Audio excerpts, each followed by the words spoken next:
And greetings, everyone. Greetings, and welcome to Tuesday, second day of the work week. For those of us who work under that schedule, I hope you've had a good start to the week. I hope you are energized for what is left of it. Wait, no, the rest of it. Hey, Angel, how are you doing today? I hope you are a little more up to it than I am. My week started well. Still feeling the sequel of the after effect of my weekend. I did go to bed early, not as early as I wanted because Monday evening, once I shut everything down, I still have stuff to do. Did I fill the forum for Trona's Roundtable? Yes, I did. Um, and so I'm still a bit tired. I'm still a bit, not exactly fully there.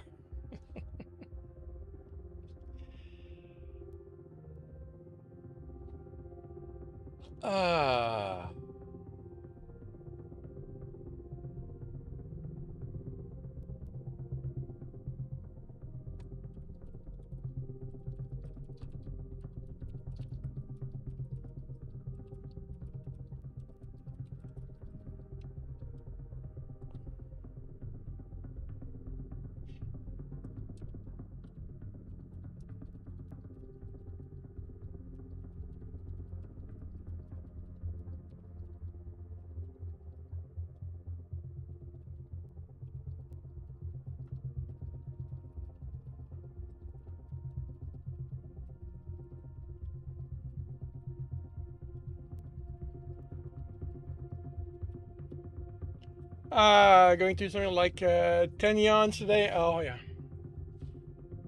it is. It is. Oh, from my side, so long as I can keep busy, I'll be good. It's going to be when I slow down, which probably means it's only going to be this afternoon because this morning the reading correct is going to be busy. Hey Huntress, welcome to the stream. How are you doing today?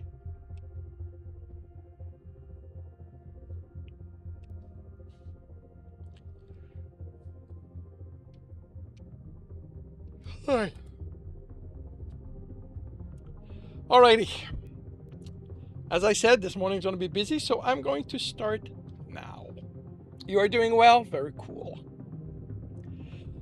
This being Tuesday morning, it is a read and correct. For those who aren't used to these, who are new here, these are when I read chapters from my books and correct them as I go. I record these, so while I'm doing that, I will be ignoring the chat. Anything said during that time will be addressed once I'm done. To make sure I get the time to do everything, I will start now by confirming the microphone is on, turning off desktop audio. I am confirming I'm on the correct screen. I have the correct image up. I am starting the recording, and I'll see you all on the other side. Welcome back to another reading and correcting with me, Kindar, the Tiger Writes, and Ty, the Tiger Supervisor. These are where I read a chapter from one of my books and correct it as I go. If you want to listen to these live, it's every Tuesday morning, 8 a.m. Eastern Time on Twitch and YouTube. And if you are looking to support me, that is on my Patreon. Going to be a little rough today. Today we are doing chapter 32 of Mind Your Step. We need to talk, Rachel said, tone severe, standing opposite Tibbs as he ate. He'd picked an unused table at the back with a view to the doors, to the outside, the kitchen, and the stairs. She made it clear he and Heather weren't welcome at her team's table after he and Heather after they'd helped.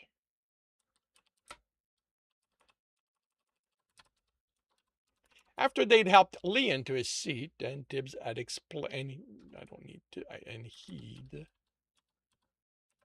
and he'd explained the dungeon could accept multiple runs in a day. Is this a talk that needs to be in private? It was her town, so it was her decision as to who might overhear them. He hadn't noticed active eavesdropping, but unless he used an etching, someone would hear something, and they might give in to their curiosity. She looked the room over before sitting. What's the best element to have? She whispered. Did she or didn't she want this private? Not that it was his problem. He lowered his voice to match hers. It depends on what you want to do. Don't give me that. There's always a best something. Which element ensure I survive the dungeon? He leaned back in his chair and sipped his tankard. There isn't one. He put it down. The dungeon is going to push you further than you think you can handle. As you progress down the floors, they get more complicated. The creatures will use elements when fighting. They'll they'll also be they'll also be made of different elements, which means you'll have to figure out new ways of defeating them. It's not about which element is the best, it's about what element works best for you. You want one that lines up with how you think, with how you fight, with who with who you are. But above everything, it's about how you train to use it. Then which one is the best for me? He shrugged. What kind of person are you? Are you nurturing? Are you a protector? Are you strict? Are you someone who prefers the easy way? Who are you? She snorted. I'm the one stuck keeping all this working. If not for me, they'd have all thrown themselves in there until they'd all died. That's why I need to survive. Is that a role you want? Or do you want someone to take over for you? No one can. If someone could, would you want them to? She narrowed her eyes and he smirked. Not me. I've led teams. It's not the place I like to be. And I'm not staying. I'm here only as long as Heather learns from her runs. After that, we have other places to go for her training. She leaned back in her chair and motioned to the bar. She was still thinking when the tankard arrived. When she spoke, most of her confidence was gone, and Tibbs considered that a good thing. It meant she was thinking things through. I want the position. I care about the people here, and I want to make sure they get stronger so they'll survive.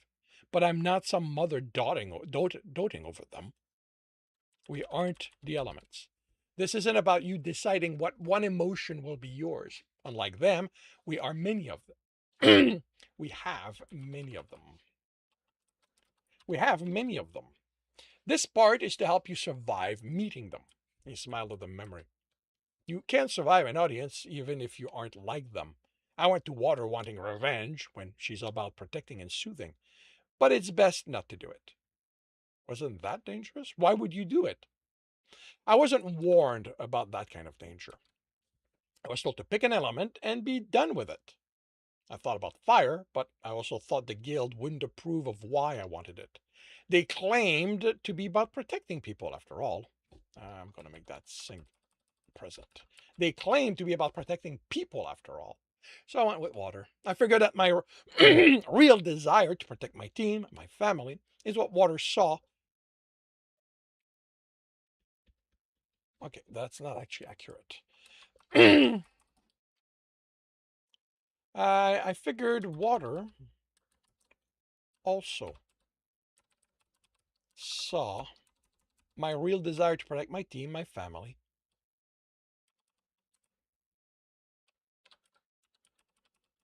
And it's why she accepted me, even if it wasn't my real motivation.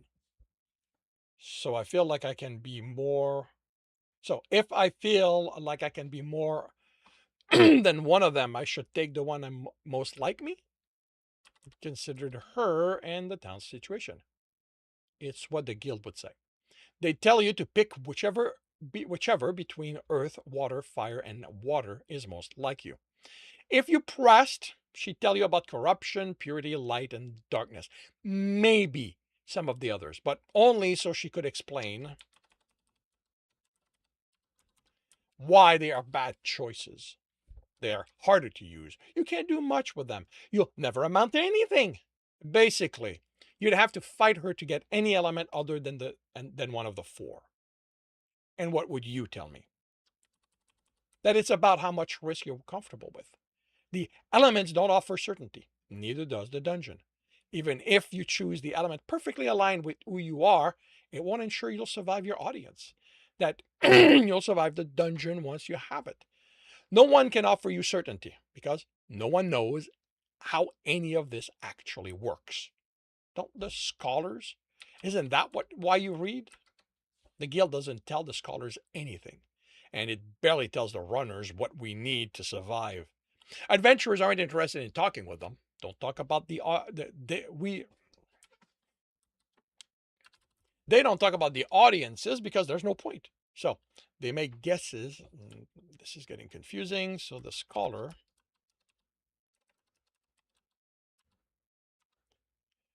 scholars make guesses based on what they can observe, which tells them nothing about the elements.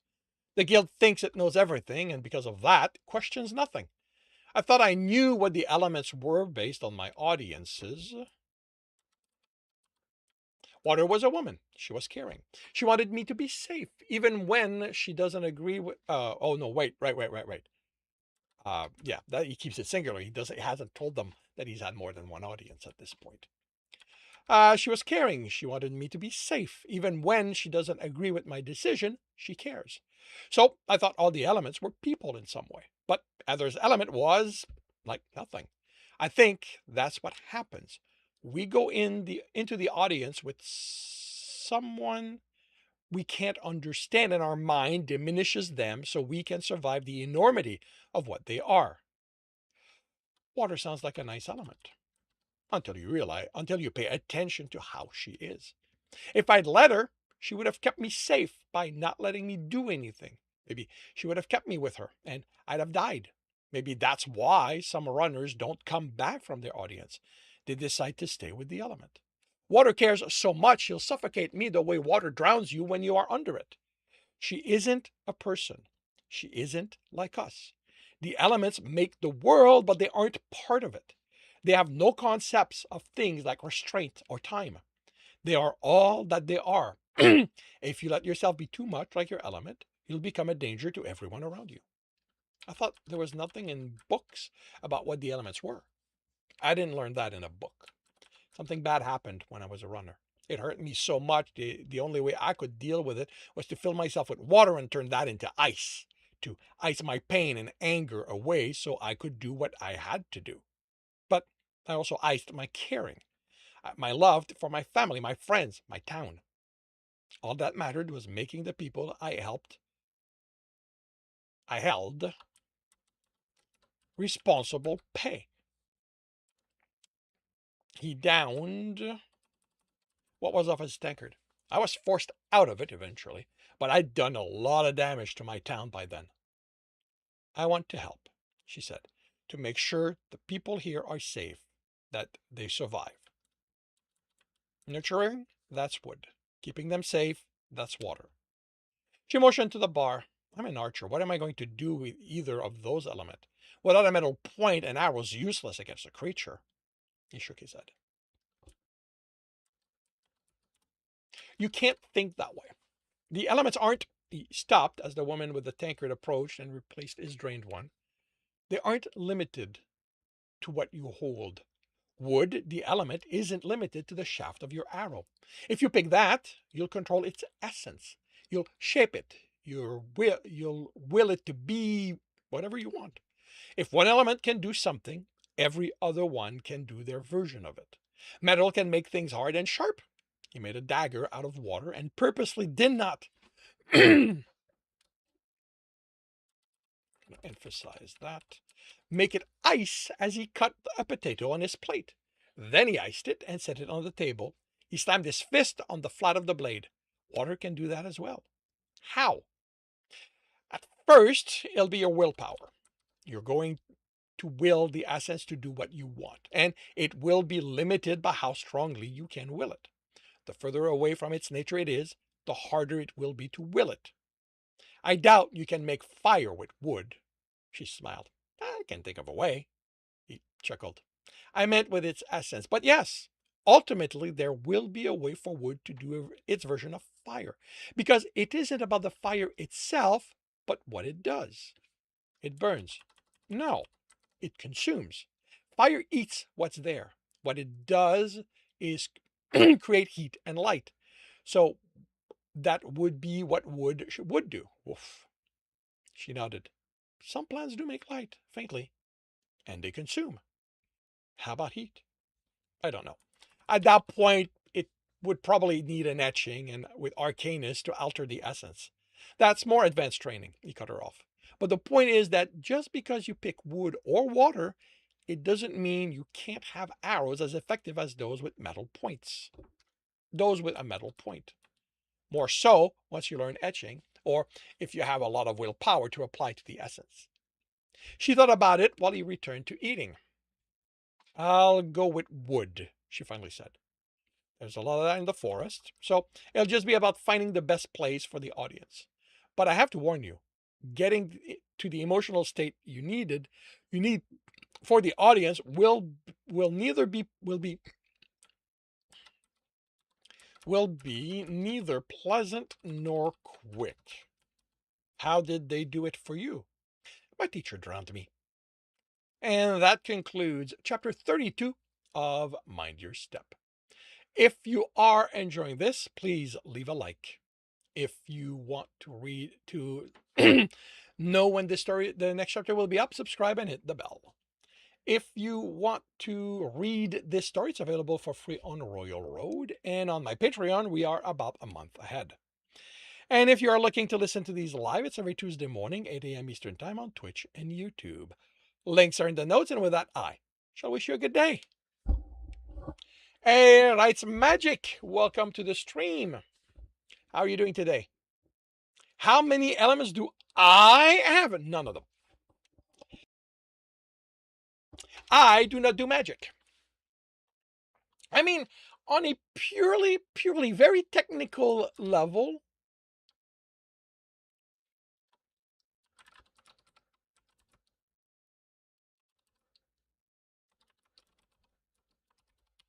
I guess I could go. I've got a bit of mind element because my writing could be considered something of magic.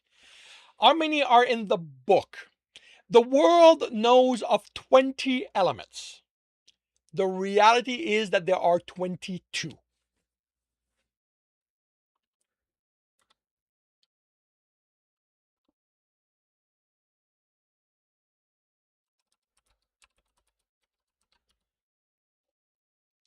I wanted 32. When I started the book, I went, you know what? There's going to be 32 elements. And then me and my co-scriptor sat down to come up with them, and we barely made it to 20. Like we kept, there's a point where we would have to cut element down so much that it became meaningless. So we just went, we basically, we hit 16, 17, and then I went, can we make it to 20? If we make it to 20, I'll just call it done. And we managed it. The last two we came up with were possibly a bit of a stretch, but we managed it. We've got 20 actual elements.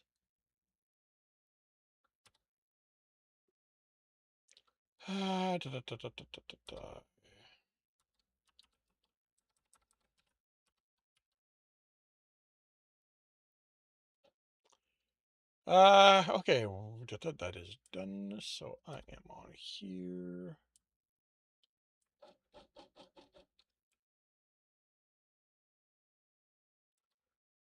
Delete that.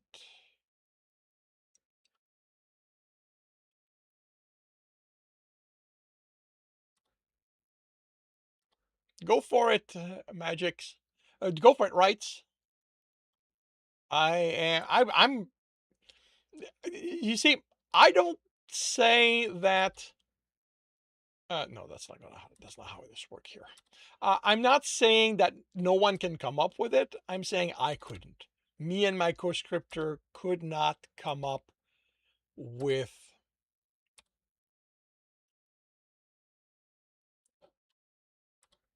them.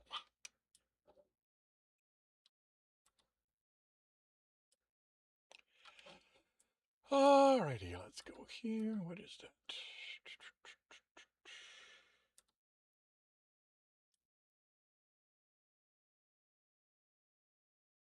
It's not something I care for.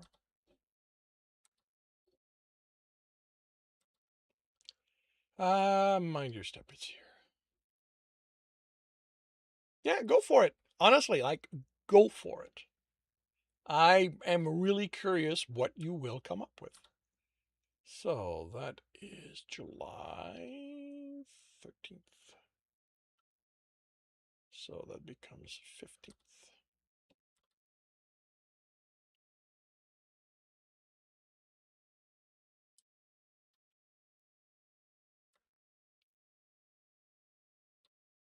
Pal novel and how much one characters can handle.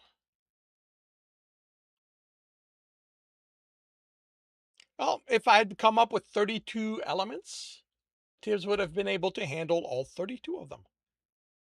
Really, why do you keep doing that? Didn't I not move you? I need you here, buddy. I need space to access that without too much trouble. I could have sworn I had set that up properly.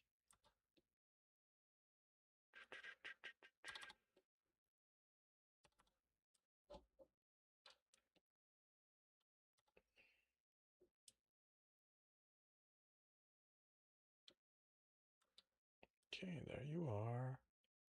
There you are.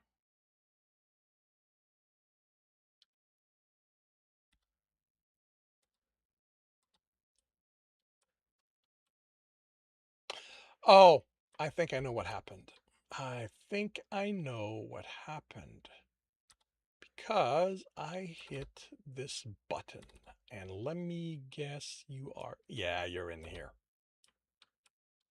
And yeah, that's why. That's what happened.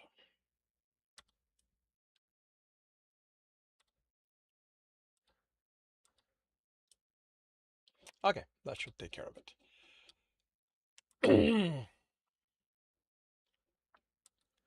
One character, I think one main element and some border elements, but if you think you'll be able to do all of them, none would be mastered, I think. But that's where Tibbs is different. Okay, in the world of Dungeon Runner, people can only get one element. That is the rule of the world. No one has ever gotten more than one. And yet, somehow, Tibbs gets more than one. Tibbs is basically on a route to get as many of them as he wants. That's what makes him special in this world. And that's what causes kind of most of his problems.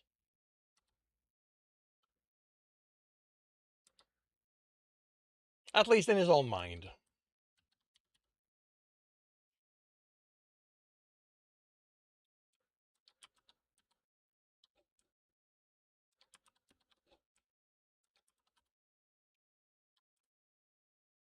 Yes. I need Royal Road and Scribble. Scribble Hub, and you are going to go here. No, you're going to go here. But will you be capable? Is it manageable? Keep it. You mean for him? Oh yeah, he can have all the elements. That's how the book. That what leads to the conclusion of the book. He gets all the elements.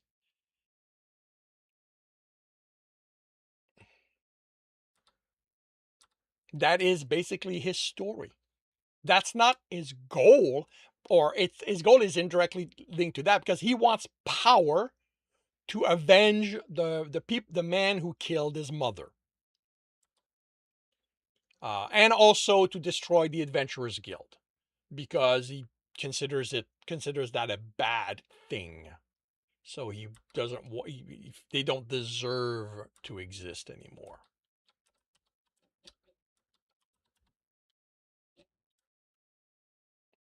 Okay.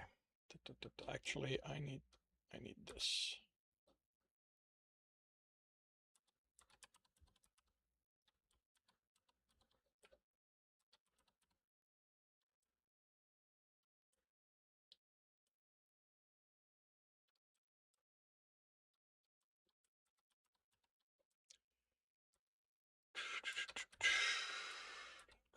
There.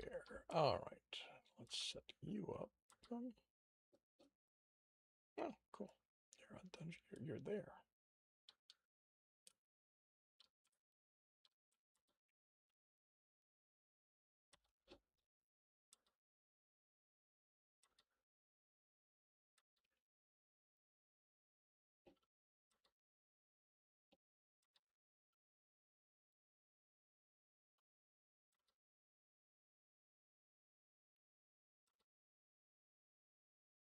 I really should have done that ahead of time, but I got a little busy this morning.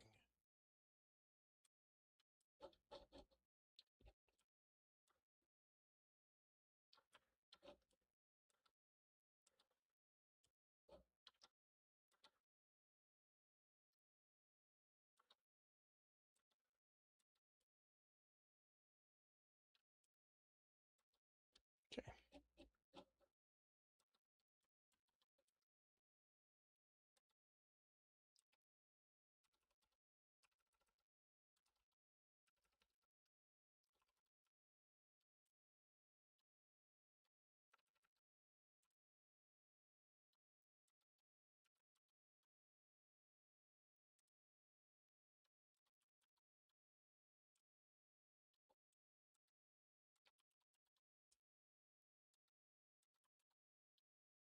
Ah, damn it.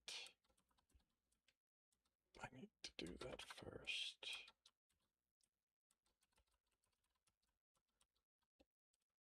Okay.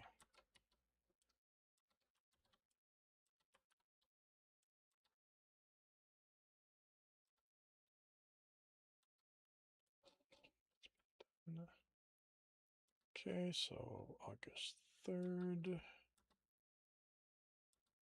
becomes August 5th and 9th.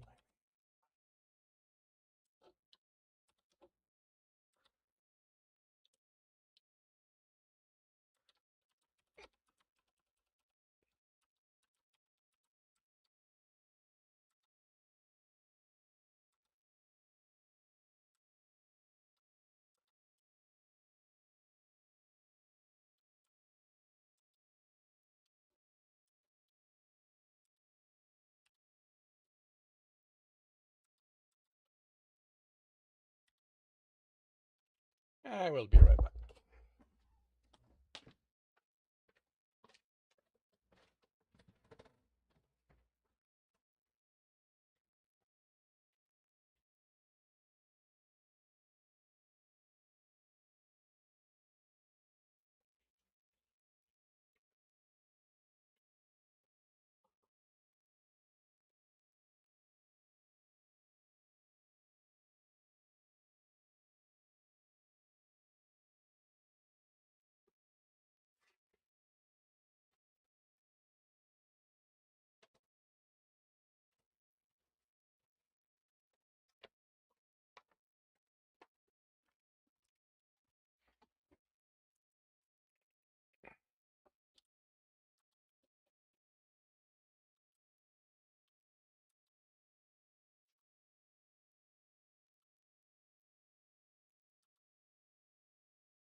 Okay, so that's been done. All right, let's put that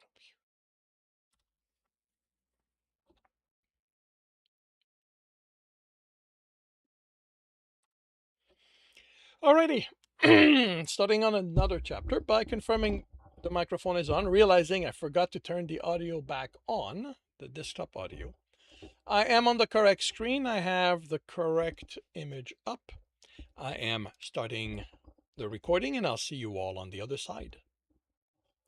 Welcome back to another reading and correcting with me, Kindar, the Tiger Writes, and Ty, the Tiger Supervisor. These are where I read a chapter from one of my stories and correct it as I go. If you want to listen to these live, it's every Tuesday morning, 8 a.m. Eastern Time on Twitch and YouTube. And if you are looking to support me, that is on my Patreon. Today we are doing chapter 33 of Mind Your Step. We have a situation, Leon told Tibbs and Heather as they headed out of town for her run. Eric's done with the runs.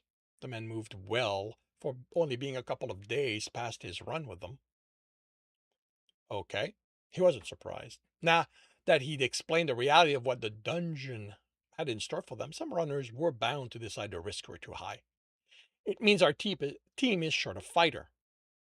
Are you doing a run today? Heather asked. That's the plan if... Are you well enough? Leon shrugged. I'm fine. Zeffie threatened me with one of her worst concoction if I faked being badly injured again to get in her bed. You seemed in a bad shape, she said, giving Tibbs the side eye. He hadn't thought the purity etching had been that strong, but that was a problem with those. They just kept going until all the essence was used up. Anyway, Leon... Whoops, that's not what I want. Anyway, Leon continued, we can only do our run if we can find someone to fill Eric's spot. I think he's already addressed that, so. There's bound to be someone willing to join your team. Probably, but I convinced Rach to let me ask you first. Me? Ty said you need the training, and dungeons should be run as part of a proper team, right? He looked at Tibbs, who shrugged. Are you okay with it? She asked him. Are you? You're the one training. You know how I feel about teams of 5. He lost a lot of teammates in his early days. She said at Leon's raised eyebrow at the tone. Oh, sorry. She said at Leon's raised eyebrow, this is going to be a comma, in a tone Tibbs found unwarrantedly dismissive. It left a bad taste in his mouth. But I'll be happy to be part of your team. Great. It's going to make this so much easier than explaining to the others why you're in there when they go in. How many teams a day? Tibbs asked. 2 for now. 1 in the morning, 1 in the afternoon. He calls her Rach. Rach and Darna made the schedule. Then we go back in 12 days to give us time to heal. I'll accompany you and watch. I don't know how Rach, I thought I'd fixed all of those, is going to feel about that. Tibbs shrugged. That isn't going to keep me from going. A first floor run wouldn't take all morning, so he'd have the time to test himself against Carliac if the dungeon was willing. Maybe convince them to let him do the second floor after he cleared the first. He needed to push himself if he was to progress to a row, if he was going to suffuse himself. Darna was the only one unhappy with Heather and him. She acted like Eric's decision was their fault, and she glared at Leon anytime he wasn't looking at her. The first room went well. Leon found them a safe path, then made his way to the cache and returned with a pair of hide pants. The beam room didn't go as well. Out! Rachel snapped as Rupert ran to the beams. Get that thing, Tyrone, and keep it out of here before it brings down on us. But I can help, Rupert said, confused. We don't need that thing's help, Donna said in a mix of anger and disgust. The two of them actively hated Rupert, while Coral seemed only uncomfortable with the speaking squirrel. Rupert, Heather said before Tibbs could call him back, It's probably best if you let them do the run the way they're used to. I'm sure they'll let you help next time." The two's expression put that in doubt. Rupert exited the room, tail dragging on the floor, climbed into Tibbs's vest and curled up. "I just wanted to help," he said, miserable. "I know. Sometimes people aren't nice to what they don't understand." Moving the beam was efficient. Leon gave instructions and the others acted on them. Mostly. Donna grabbed a beam Leon told Heather to get. She did it a second time, yanking it out and knocking a second beam in the process that Heather hurried to put her shoulder against. It shouldn't have been enough. Karliek had said how runners had tried that and died. So Heather had to have used force to assist her.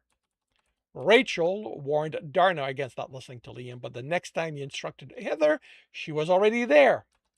Rachel dragged the fighter out of the room and Tibbs stepped in, moving away to give them privacy. He still got enough of the tone to get a sense of how angry their leader was. When they returned, Darnell looked properly chastised. Chastised? Chastened? Chastened? What do you give me for that? Chastened. Okay. Rupert jumped out of his vest as Tibbs started following the team through the gap they'd made to the exit. "I'm going outside," he said after looking at the runner's back. Tibbs followed. Tibbs stopped, then followed the squirrel. He didn't need to see the fight, and the squirrel, "I'd rather be alone." "Are you sure?" Rupert nodded. He headed back in, hoping a run, just the two of them afterward, would cheer him up. The fight was ongoing when he reached the room threshold. Leon and Heather were on one side, Rachel, Coral, and Darna on the other. Tibbs didn't think it had been part of the strategy, but the fight was going well. Five deer waited, along with three wolves, while the team fought the other animals. He couldn't tell how many of each there were, but they were quickly dwindling. "Wolves incoming," Coral announced as they moved. Rachel shot one dead before the trio reached the fighting, then cursed as her fingers found her quiver empty. She threw her bow out of the room and unsheathed her sword. The wolves darted in and out among the animals. "Focus on the wolves," Carl yelled. "We don't want them alive when the deer attack." They weren't making it easy. They snapped at hands, but they were all away before the swing reached them. The team needed a second archer, and they needed more arrows, or not having to rely on a quiver full of them. With one wolf left, the deer reared and ran. Darna was busy fighting with the wolf and had her back to the deer heading for her. Tibbs closed his eyes as Heather turned in Darna's direction, ignoring her own incoming deer. Seeing what might happen would make it too difficult not to intervene. He sensed the essence she sent at the deer, vague and indistinct since he didn't have that element. It wrapped around its head and accumulated. Other than yanked, the motion having to match the will. No.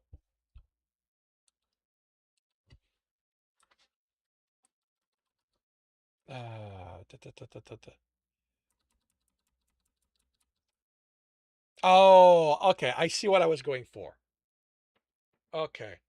The motion matching what she wants to happen is what I was going for.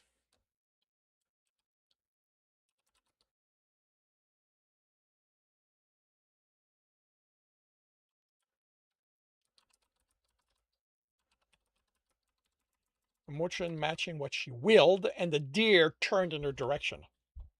The deer fought the pull, then just gave in, running at her. Leon sliced at his deer, then jumped and cut the deer that had been aimed at Heather, and Tibbs opened his eyes in time to watch her cut the head off the deer she'd pulled. She joined Leon, and he distracted them while she caused deep cuts. He was impressed by the rogue's speed and skill. He'd learned sword fighting well beyond what Tibbs had when he was a runner. Rachel also fought with an ease that spoke of actual fighting and not only practice. He realized that while they might have fallen in with the guild's role, they hadn't let those define them, at least when it came to learning how to work like a fighter when the situation called for it. How often had Tim's team archer been left out of a fight once he'd run out of arrows? Kumdar hadn't been able to join in until he'd learned to wield a staff. If all the town's teams had this mindset, they'd have better chances of surviving. Coral and Rachel were on hand and knees once the fighting was done, panting hard. Heather was looking over a cut along Leon's arm and missed the disbelieving look Darna gave her. She looked away when Heather straightened. Tyrone can patch cuts, she said. I don't recommend it, Leon countered. Ice isn't comfortable. He looked up, since he couldn't talk. I don't mind, Karliak said. They sometimes have teams with more than 5 runners. Are we good to risk the next room? Rachel asked, picking arrows off the floor. Karliak had absorbed them. More than that, Tibbs realized as she tied some into bundles, since her quiver was full, the creatures had dropped arrows on death. She shook her head when Tibbs offered to seal her cuts. I'm good, Coral said, also shaking his head. Darna shook herself. Not my sword arm, Leon said as Heather bandaged it, so I'm good. Heather? Rachel asked. My armor took the worst of it. Metal is showing in places, but Tyrone will fix it. She looked at him with concern. I mean, if you still have what you need for it. The others looked at him. I've had to learn to repair leather since it gets damaged in the wild. I also know how to butcher a kill and prepare its hide to make leather. I lied about why I was here, not about traveling in the wilderness. But I didn't have a chance to get more since the last time. I don't know how much I'll be able to do until I get more material. I can't, Donna hesitated. I can talk with Alon. He's the town leathersmith. Most of us go to him after the runs. Thank you, Heather replied, sounding unsure. He was amused she didn't seem to have expected saving Darna's life to have an effect on her. Let's move on to the fun room, Carl said. That room was large, with 3 concentric rings, each with circles 2 paces in diameter. 1 in the center of the room, 3 evenly spaced in the first ring, 6 in the next one, and 9 in the third. The space between the ring had identical pavers. The walls were smooth wood, with 6 openings large enough to let a deer through, 3 on each side. Okay, Ian rubbed his hands, then winced, dropping his injured arm. The point is to cross the room. Obviously, Heather said, amused. What's the trap? Those look like triggers. Do they cause the tiles to drop like in the first room? Oh, no, that'd be too easy. Rach, you have an arrow you're willing to waste? She notched it and loosed it at a circle. It hit, and wooden spike burst up and down in it. Anyone in that circle, even partially in it, even partially in, would be ripped apart. Okay. At that point, I have to go Heather. Heather said, impressed. But they're too clearly marked to be the only thing there. And they aren't. Anyone? Okay. That's...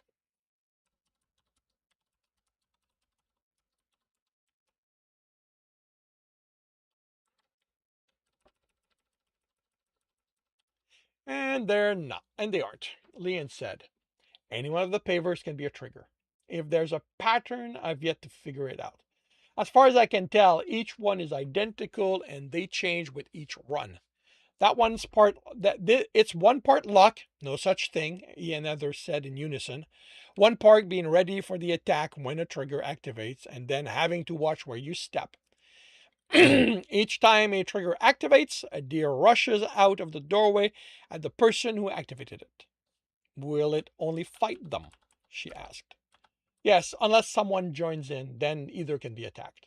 And they have to avoid the circle while dodging the deer. Exactly, Leon said. You've done this before. My first dungeon. But my dad was a runner. He told me about some of his runs and the kind of things the dungeon did. What's the most deer? 6? One for each door is the most we've had to fight, Darna said. Heather looked at Rachel. So, you walk in a line, Leon in the lead, trying to determine which paver is a trigger. When one activates, you protect each other without moving? Trying not to move, Coral said. They come fast and hit hard. Standing your ground means it wins. She looked at Tibbs. I'm not part of the run. She rolled her eyes. If the dungeon doesn't like it, let it bitch. He narrowed his eyes at him. He narrowed his eyes at her. What? Animals growl when they aren't happy. They'll probably just have a deer target me or something. Is she insulting me? Curly asked. I feel like being described as an animal when she knows I'm a dungeon is an insult, but it also feels directed at you. Simtor, ask Rupert about this. At least Rupert wasn't alone. In my experience, he said, if triggers are involved, there's a way to work out where they are. The first floor feels too early for something like adding numbers or playing with them in other ways to determine the pattern. So this could be as simple as you on your stomach testing every tile, every pavers. Wait, did he say tiles? Oh, no. Tried that, never got anything. Have you stopped trying? The look Leon gave Rachel said he had, but not by choice. How certain are you this can be crossed without a fight? She asked. If a room has triggers, there's a way to keep them from activating. It's about being determined and clever enough, and being willing to sacrifice one thing now to gain more later. What would we be sacrificing? Carl asked. The run, Leon answered, crouched and studying the floor. If you give me the time to figure this out, I'm not managing it before a rat teams gets here. I'm probably not managing it the next run or the one after that. But the day I do, we walk through without problems. He looked at Rachel. You're the leader. What do you want me to do? She considered him, then Tibbs. Do what you can. If we end up fighting all six, as you try to work it out, we'll move to the next room. Otherwise, I'll see how I feel next time. And that concludes chapter 33 of Mind Your Step. If you are enjoying this, please leave a like. If you want to know when the next chapter will be up, subscribe and hit the bell. If you want to read this story, it's available for free on Royal Road. On my Patreon, we are about a month ahead. And if you are looking to listen to these live, it's every Tuesday morning, 8 a.m. Eastern Time on Twitch and YouTube. Links are in the notes, and with that, I shall wish you a good day. Hey, Cool Imp, welcome to the stream. 1,500 words. Congratulations.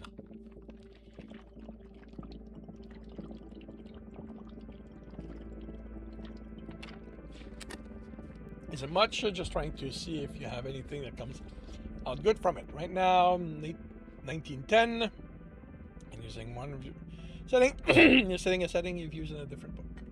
Cool.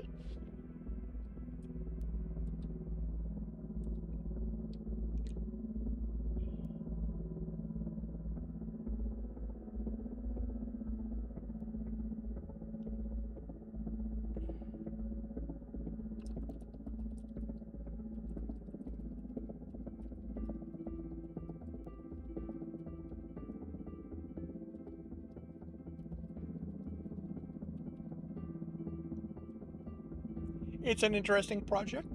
Very cool.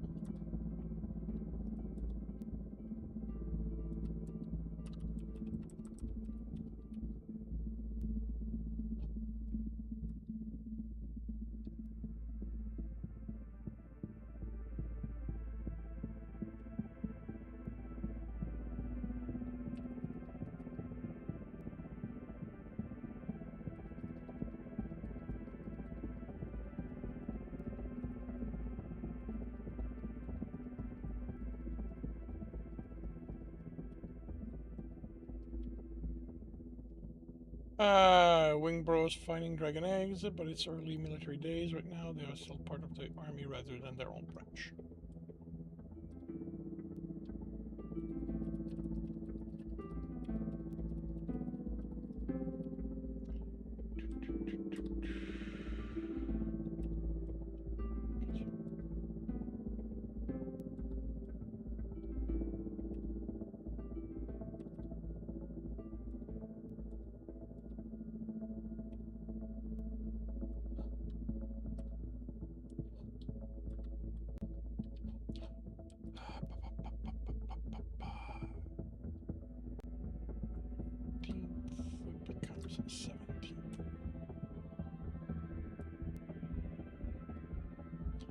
Here's the first letter, and they have no idea what it does to the human body, short term or long term.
Yep, I forgot to go back.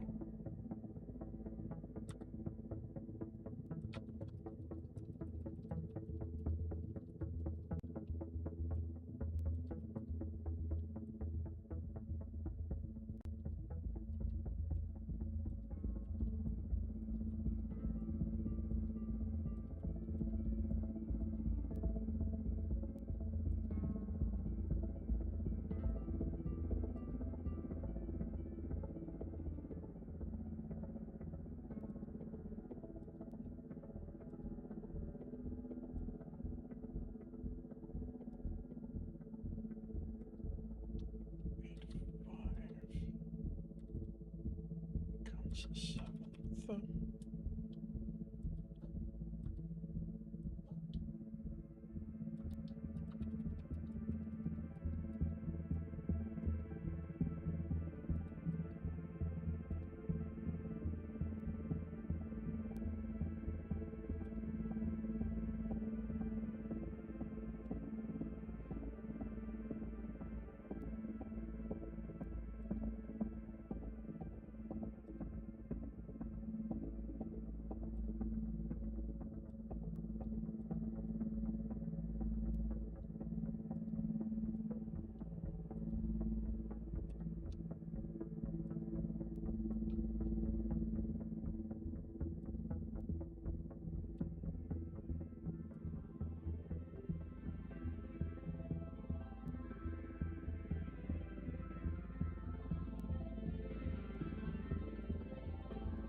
Alrighty. And starting another chapter by confirming the microphone is on. Get some water in.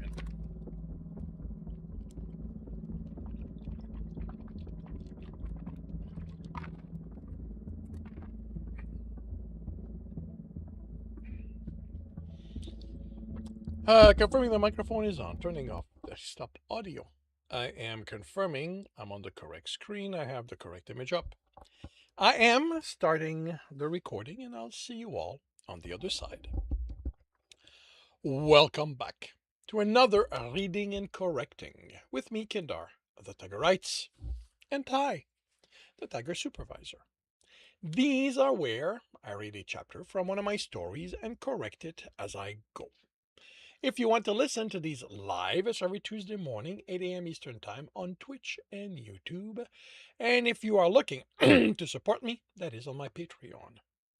Today we are doing chapter 34 of Mind Your Step. Tibbs sensed Leon as he tested the pavers for how the triggers work. That doesn't read properly. Sensed along with Liam as he tested the pavers for how the triggers worked. The only part Collier had used Essence for was to connect them to the opening the deer came from. And they had already accounted for a runner with an element by putting a trigger and an Essence line under far more than 6 pavers. Nearly half of them had identical triggers and all connected one of the 6 doorways, meant that which meant what determined which trigger was live and which was a dud was in those doorways and not the triggers. And that perplexed Tibbs until he understood the cleverness of the trap. A runner could look for a path around the triggers, a way to deactivate each one they encountered, or find a way to prevent the pavers from moving when stepped on. Each identical paver had a gap between them, letting Liam insert his tool to test for a mechanism.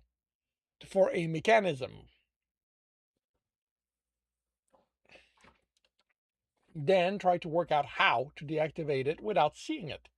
If he could tell the difference, he could work out which ones were duds. But okay, if he could find, it's not tell because there are no difference. If he could find differences, he could work out which one were duds. But that gap could be used to jam something in. Lock the paver in place, or if the runner had an element, fill under the paver with it, preventing it from moving. The question was how easily a runner without an element might work that out. Would a guild runner reach this room before getting an element? His team had reached the boss room before Tibbs got his, but that had only been 3 rooms in, while Koliak had 6. Was the third room always where runners became strong enough to gain their elements? He didn't know, but it was possible dungeons progressed in similar ways. Or he was overthinking it. Maybe having an element simply made this room easier to cross and not how it was meant to be crossed. Leon's problem was that he wasn't a city thief. He hadn't had to survive on thievery. He hadn't been exposed to the variety of traps street folks resorted to when protecting their possession. For him, they'd been games rather than survival, fun instead of desperation, and he didn't have a guild trainer to show him those traps.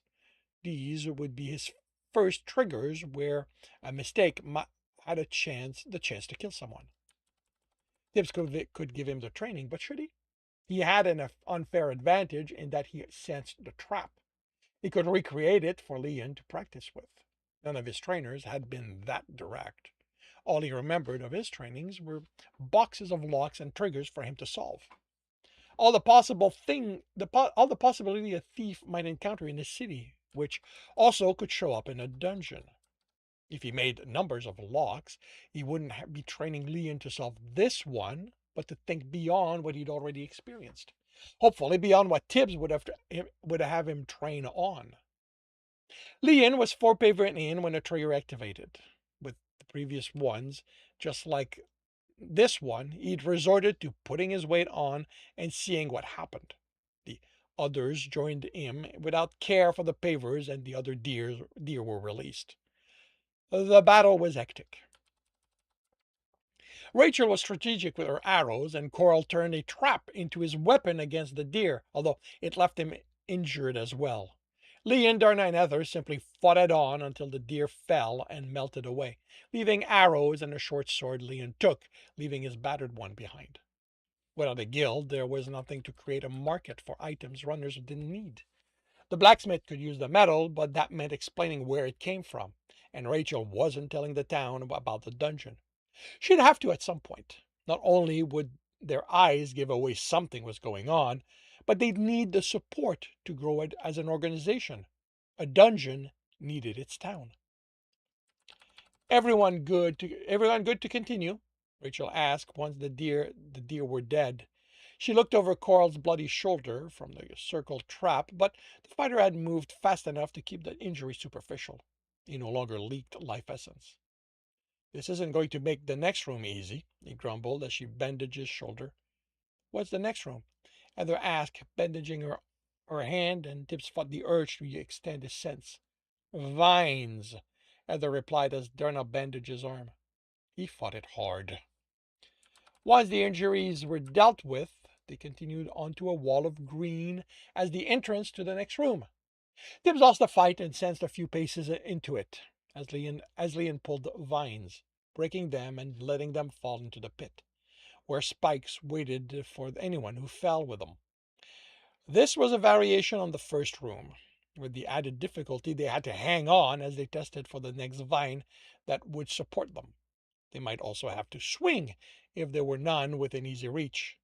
Once Leanne had one that didn't break, Carl stepped to the edge, rolling his shoulder, and took it from him. He pulled, and it remained attached. Why are you the one doing it? Heather asked. I'm the heaviest. If they support me, they'll support everyone else. Actually, with the metal in my armor, I'm probably the heaviest right now. Cora looked from her to Rachel. Do you think you can handle it? The other side isn't close. What about your hand? It's not that badly hurt. Before you realized what he'd done, Tibbs sent a purity etching to her hand. They were in a corridor, and Carliac had said he was okay with him hailing them, although that had been with the element he officially had. The dungeon didn't protest. If you've done it before, I'll be fine. And they moved her hand, then glanced at Tibbs.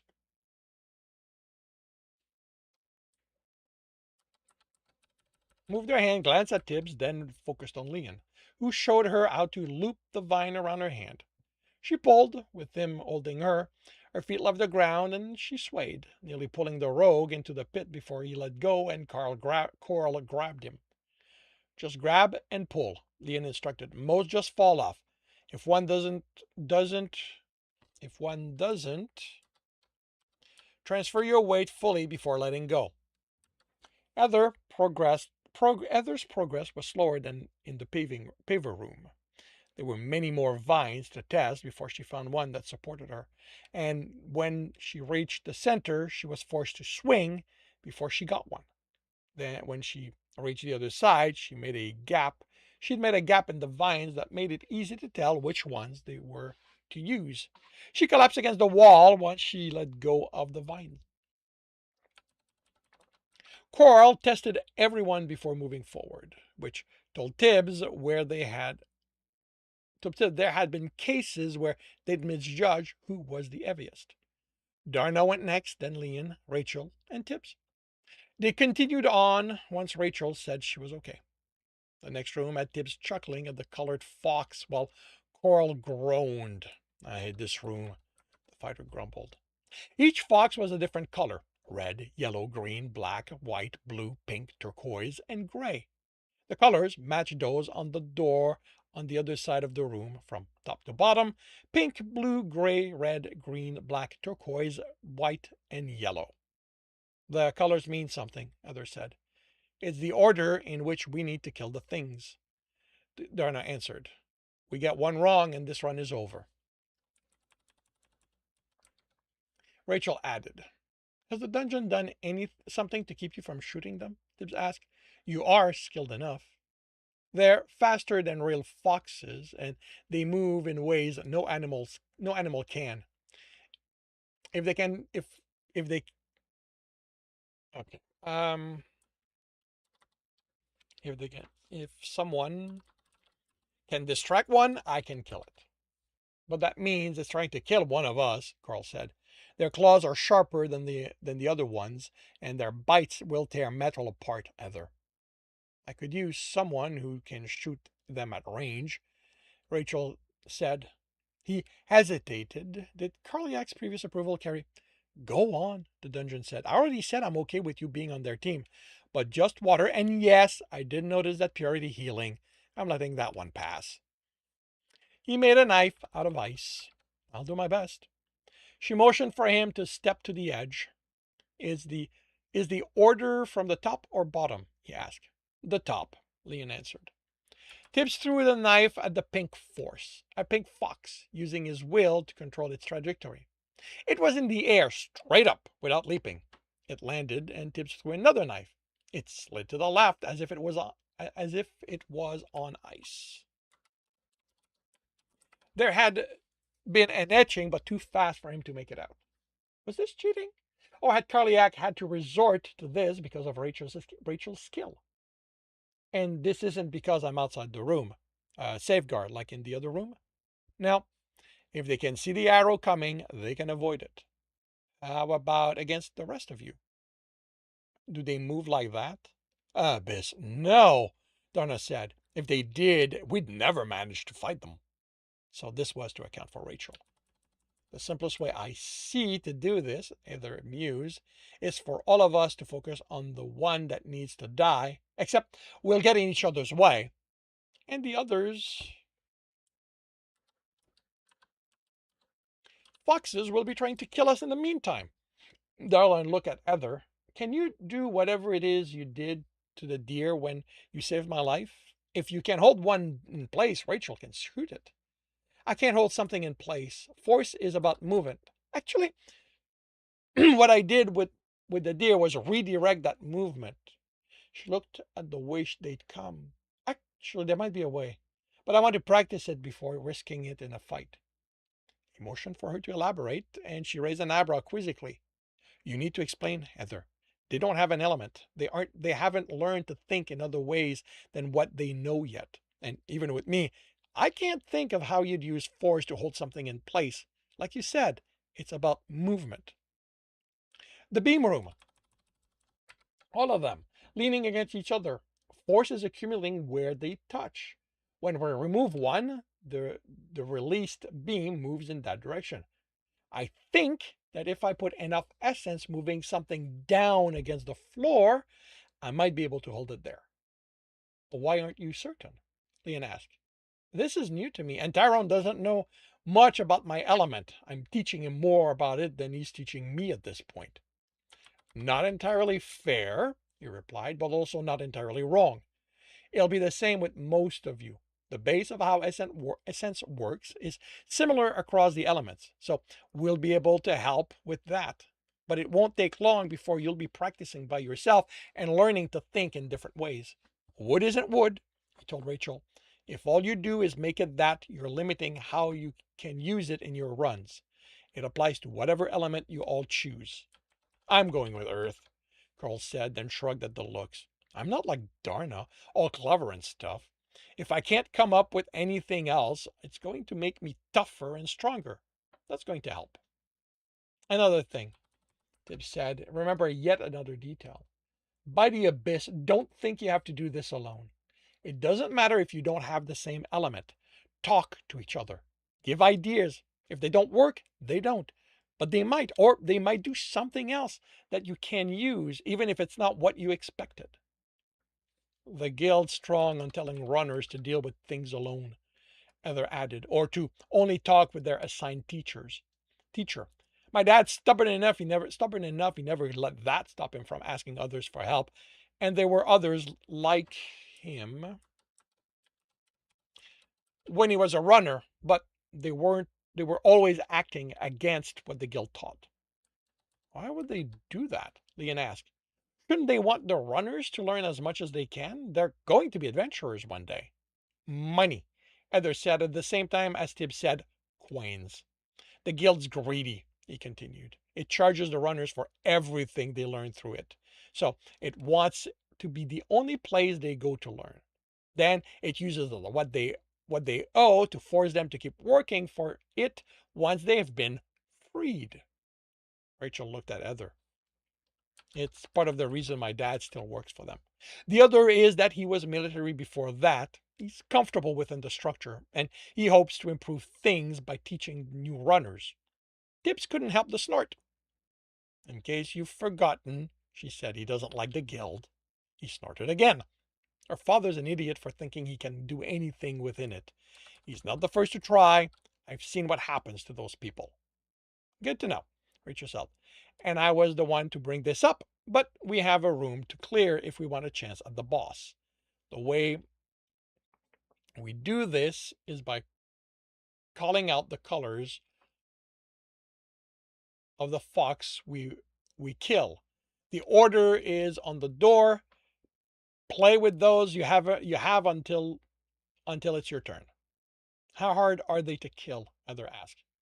If you can hit one, it's no harder than a normal fox, she answered. One good swipe will do it, Carl added. Leon smirked. Rachel taught them to jump by killing so many of them. The dungeon adapted, Tib said. Challenges have to be difficult. If they get too easy, they change things. And if one person is too skilled, everyone else pays for it. That's something to keep in mind as you work with Essence. Balancing how easy you make your run versus how hard the dungeon will make it for everyone else. Something else the guild never bothered telling us. But that's for later, Rachel said. Ready? The fighters and Rogue unsheathed their sword and stepped into the room. Instead of rushing them, the fox spread. Coral reached the pink fox and killed it with a strike. Pink!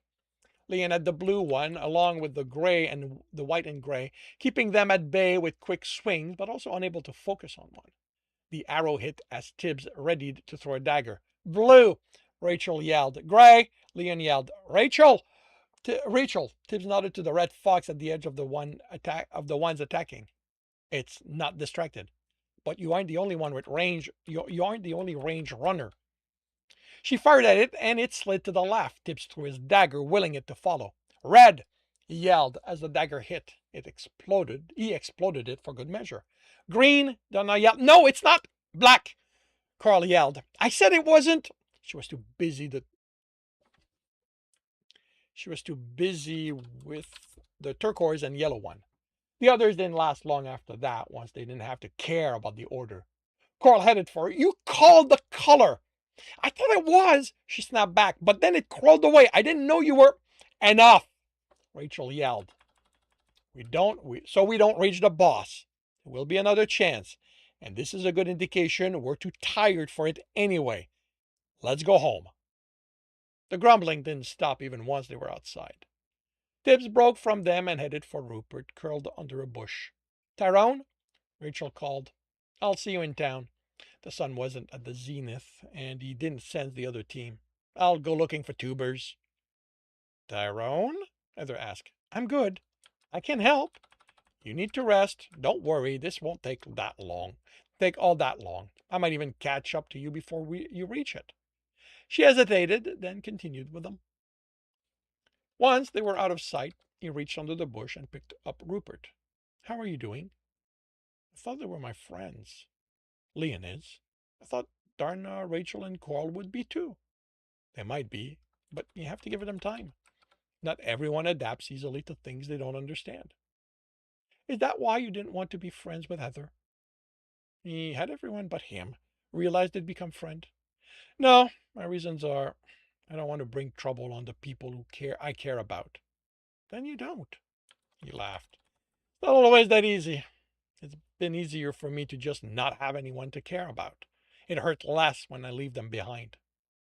Are you going to leave Heather behind? One day. Hopefully it'll be because she's okay with me leaving and not turning me in, but yes, one day I'll go in a different direction than her. Are you going to leave me behind? Rupert asked with trepidation. You know what? Let's italize this. Are you going to leave me behind? Rupert asked with trepidation. Don't you want to return to your dungeon? Not right now. Then we can travel until then. Then we can travel together until then. Do you want to do a run with me? You can be the rogue. Can I? He asked excitedly, running to Tibbs' shoulder. Carliac, are you okay with me and Rupert doing a run before the next team gets here? I'm okay with it, but you only use one element. I can reduce the creature, so leave them as they are. We can handle them. I won't be able to help in fights, Rupert said. I'm not very dangerous like this. Are you certain? The dungeon asked. You saw how hard they were on the team. You only have one element. But I also have experience. I know to leave a battle I can't win. Then the floor is ready for you. Tibbs took a step toward the door and paused. He had delayed this long enough. Carliac, I know you lied to me. What? I didn't. You told me no one came and forced a runner into you. But Coral brought someone and outright threw him in the pit. in your pit. The dungeon stayed silent. I'm not mad. I understand why you did it. You do? You care about your runners. You were worried what I'd do. What will you do to him? Nothing. It's done, and he was punishing someone for breaking some of their rules, for feeding you people unfairly. I swear, Tibbs, I didn't let any one of them feed me. They all did their test, and I only ate those who failed. I know. He tried them? That's not written properly.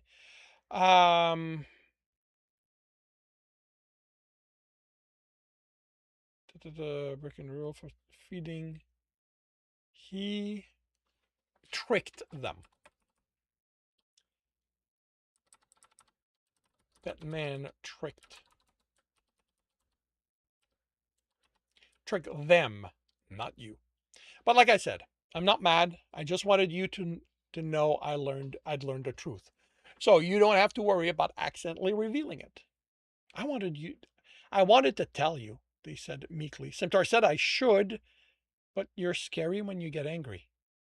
Yeah, I know. And that concludes chapter 34 of Mind Your Step.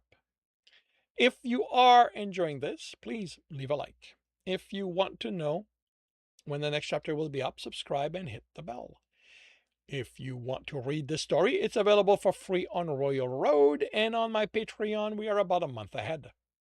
And if you are looking to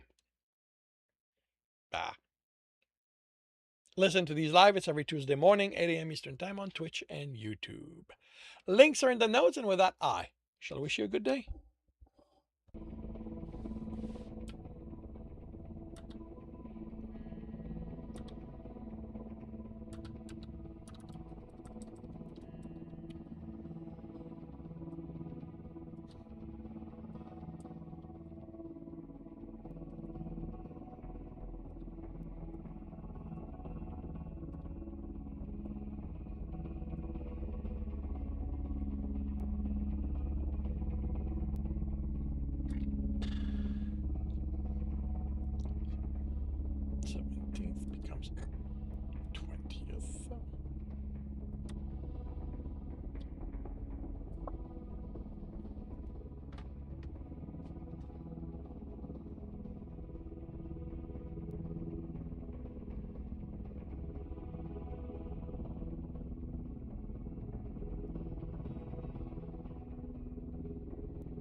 Okay, so done, done, done, done.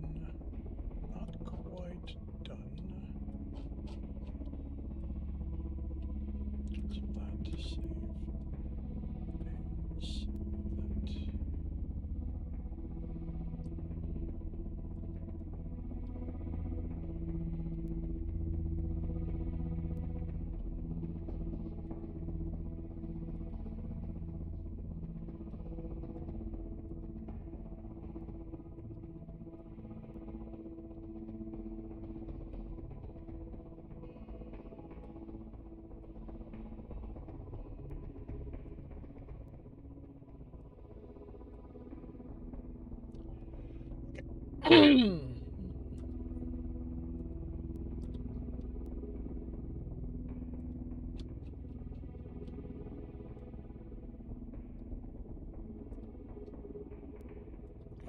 Dungeon Runner is done.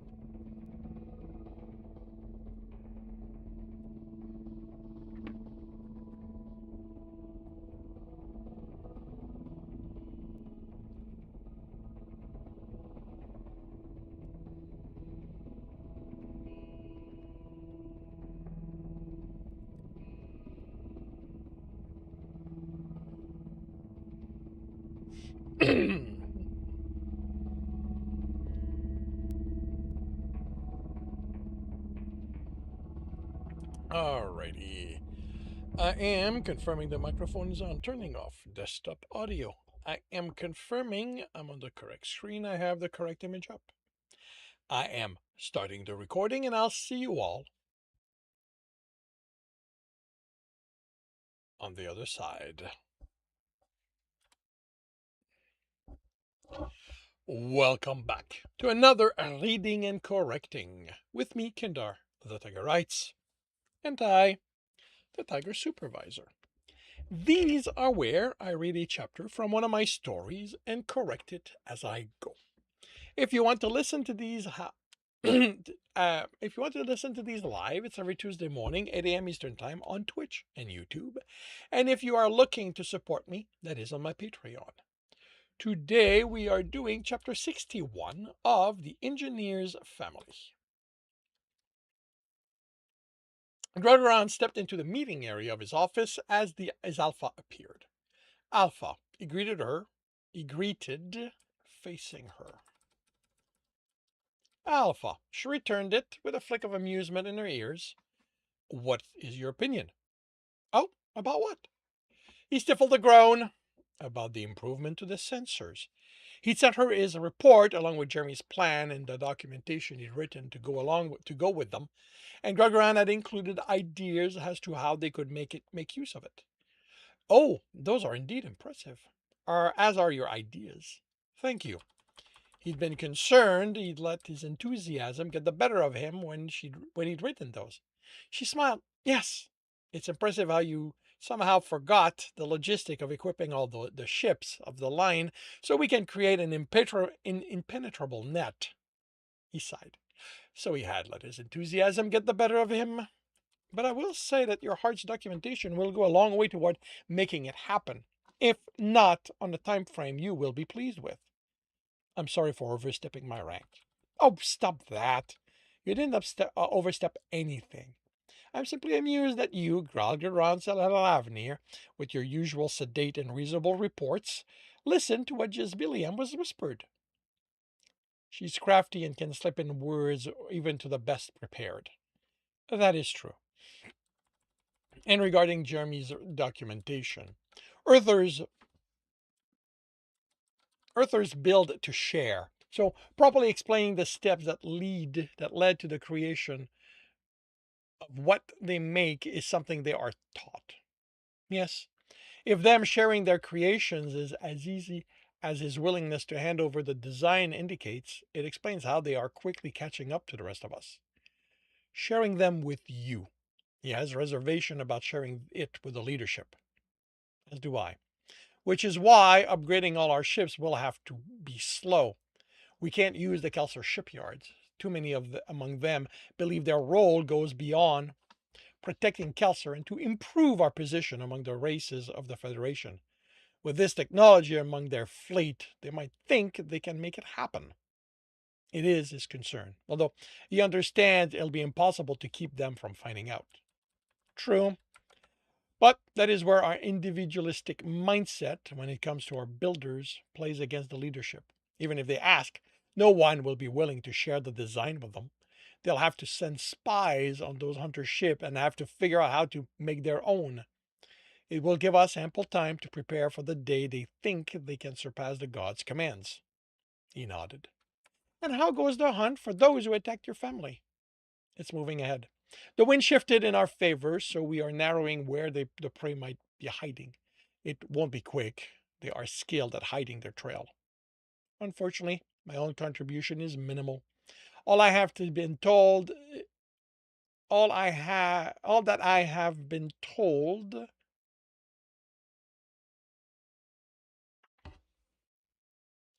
all I have been told since all I have been told Tarina is saying about your hunt is that you shouldn't tarry, which I know you aren't. Did she say why? No, so I can only assume they will again try if not stopped in time. I have been taking precautions since that attempt. Even now that my son prefers roaming without his fathers around, he always has a guardian following him. I also have my information gathering pack listening for anything that might hint something is about to happen. Good. Has Centauri now said anything regarding the Hollands with stealth technology? No, she hasn't. You should remember she isn't a source of information for us to demand answers from. She tells us what she considers important, and what the gods consider important rarely has much to do with our lives. Then why? Nicholas is muzzled. She'd given him a warning.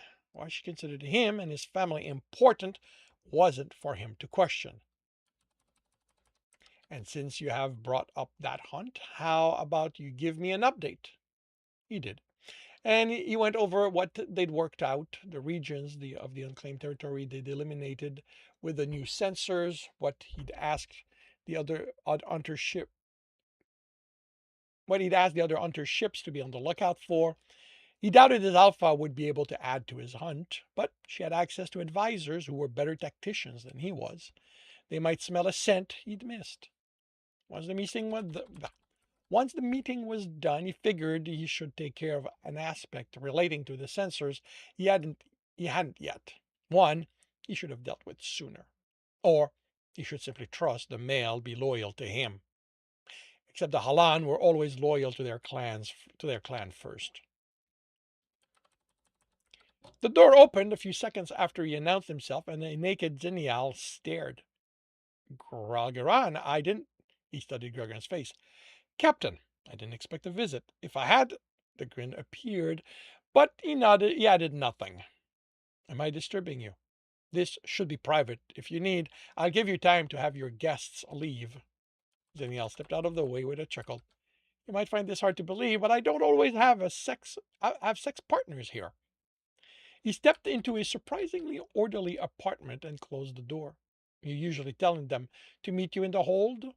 The way the male went about life with little care lent itself to the impression his apartment should be a mess. Daniel laughed. You know me so well. But no, you just got me on a day I take for myself.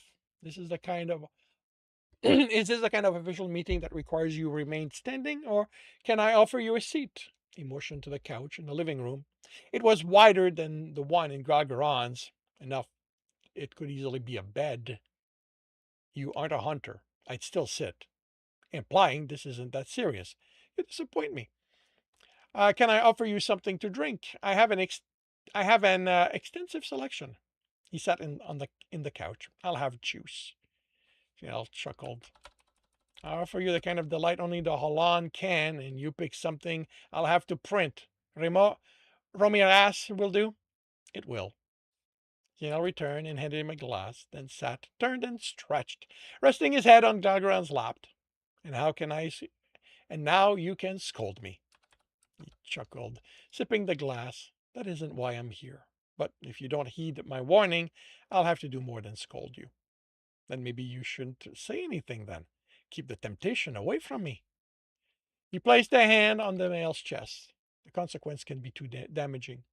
You can't tell your clan about the new sensor technology. I don't. I know Jer told you about it. Even if you hadn't, you'd have gotten someone to tell you what all the work has been about at the station. I'm serious, Xenial. This is too important for your loyalty to be to your clan, for your loyalty to your clan to outweigh that to me. I know. But to be clear, not because of you, I haven't told them. If you were the only one involved in this, I so would have told them, just to see how you'd react. But I wouldn't do that to Jer. He'd hate me for it.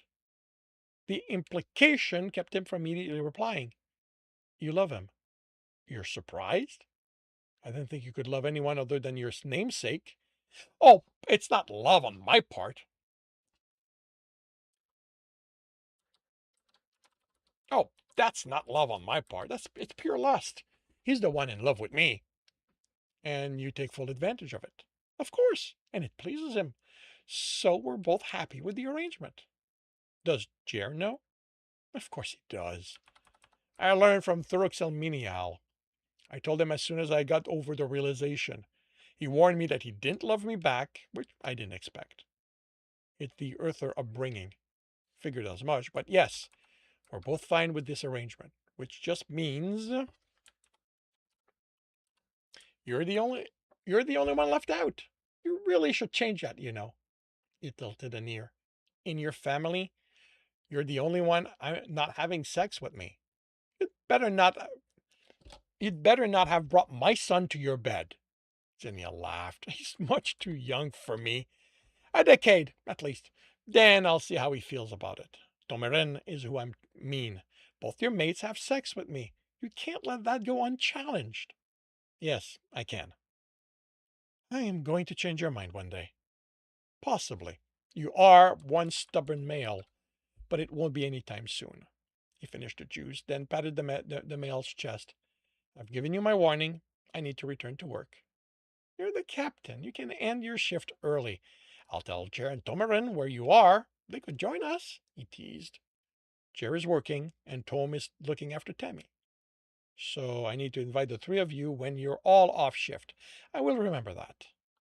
And I'll make sure there's a ship emergency when the offer comes. He patted the chest again. I'm serious, Danielle. I have to return to work. The male sat and Gulgran pulled himself out of the couch. Have a good rest of your day. As always, the hangar was loud. It was one of the reasons he didn't come if he didn't have to. The other being that he'd be underfoot more than anything. Even this didn't need to be done here, but the male had put in a lot of work into regaining his good graces, and Gagran felt he should recognize it appropriately. Summoning him to the hangar after all this time kept after keeping him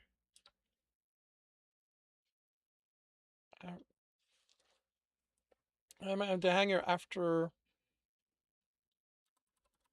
being kept away for all this time.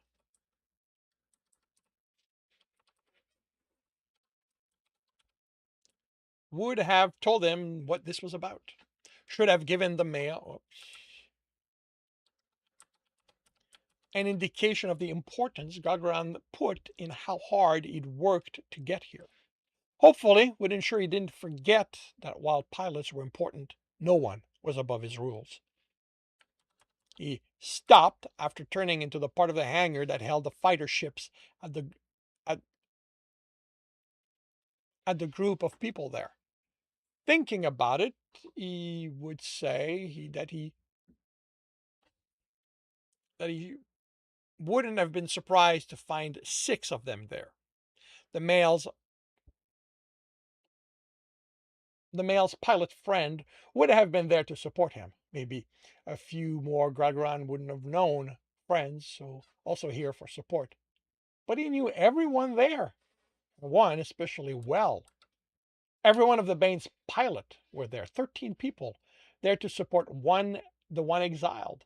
He was surprised but pleased that the fighter pilots were close enough to the ship's pilot they had come. He stepped before them, and the difference between the two groups was evident in the way it hadn't been when he'd welcomed the fighter pilots to his ship. The six, that doesn't need to be capitalized, the six of them were in their flight uniform, helmet under their arm, but only one looked like he took wearing the attire in this situation seriously. The five others couldn't match the male's straight posture, the determination in his eyes,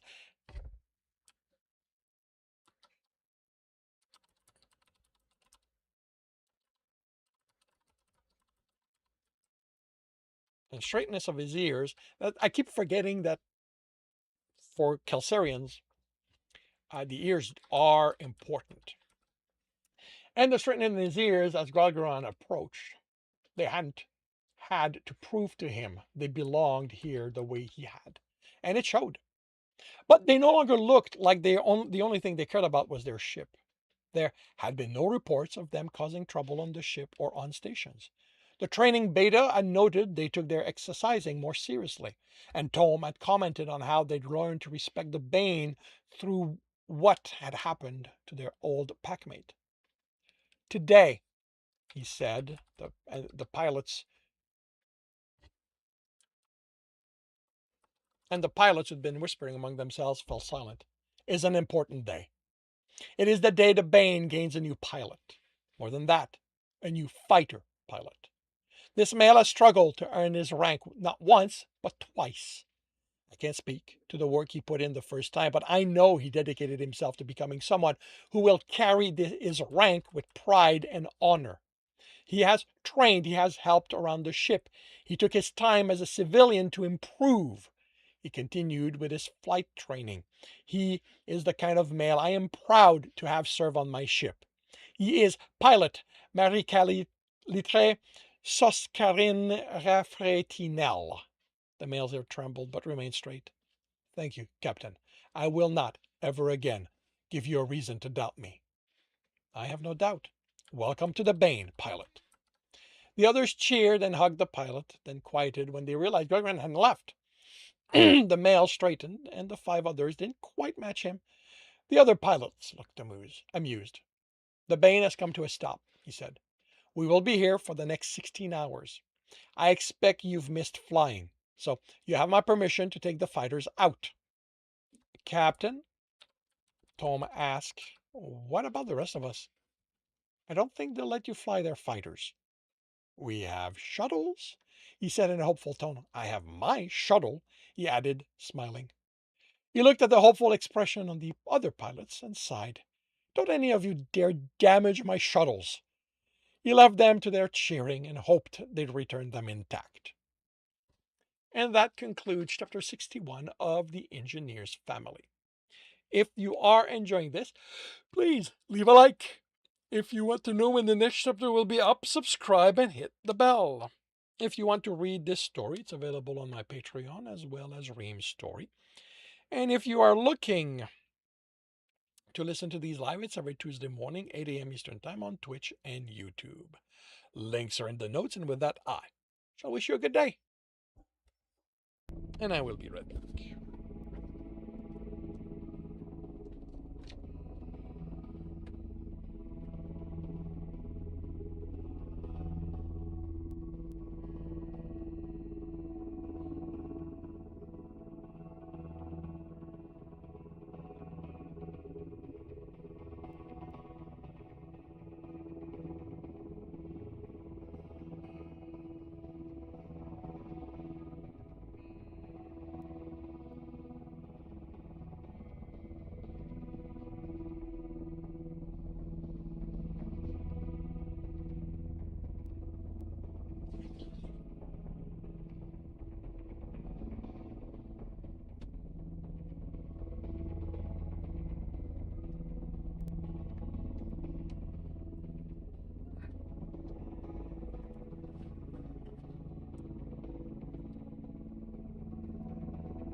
March 14th.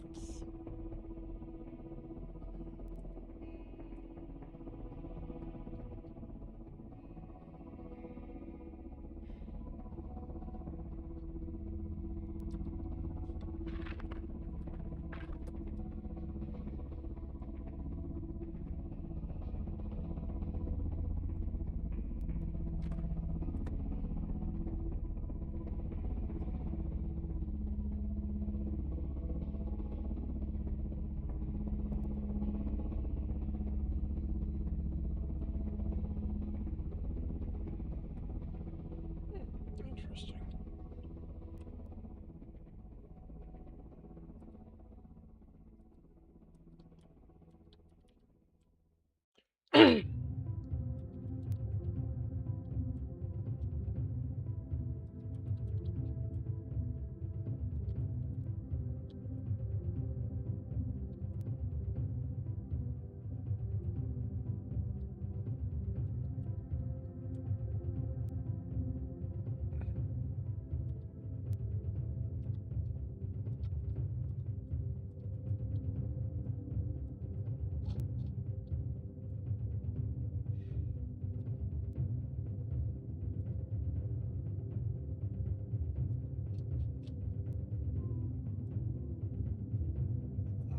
Alrighty, on to the next one.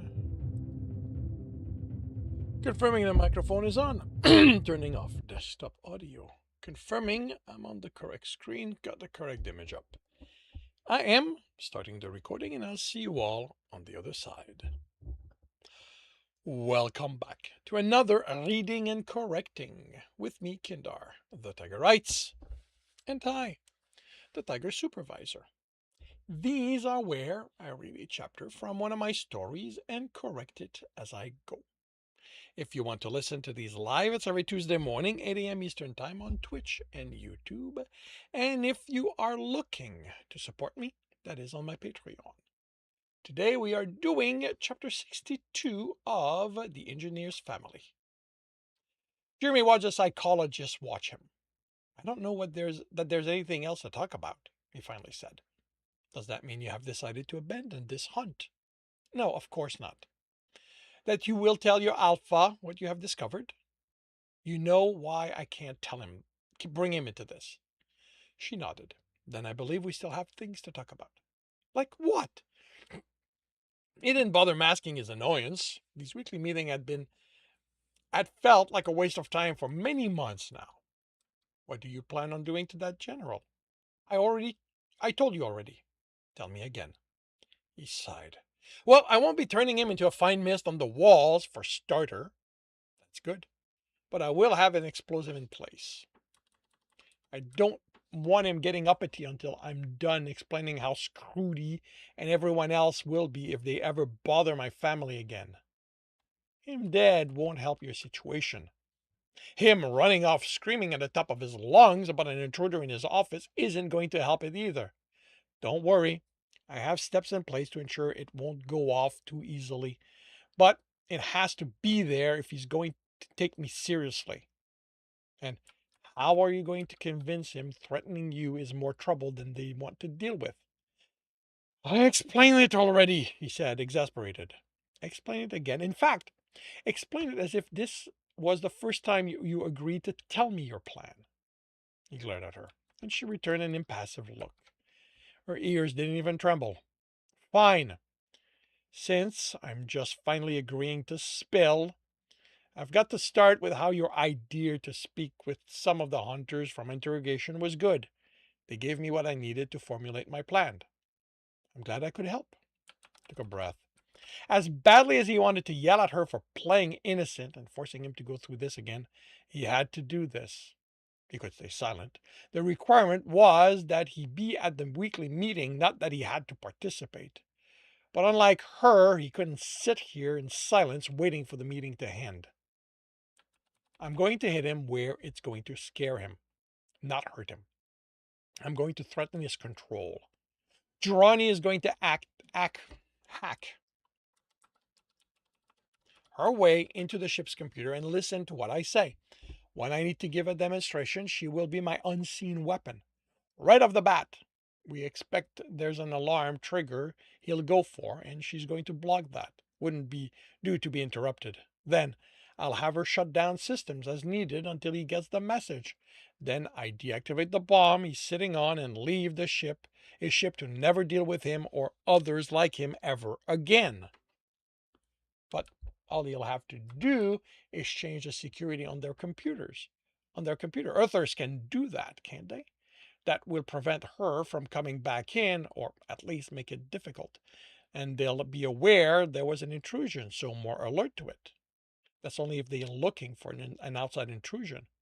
What I'm going to have him believing is that allies on his ship, that I have allies on his ship, that they are the ones helping me. With the access I'll demonstrate, he'll have to believe those allies have high rank. He won't know who to trust, and I'm going to make it clear my allies are on all Earther ships.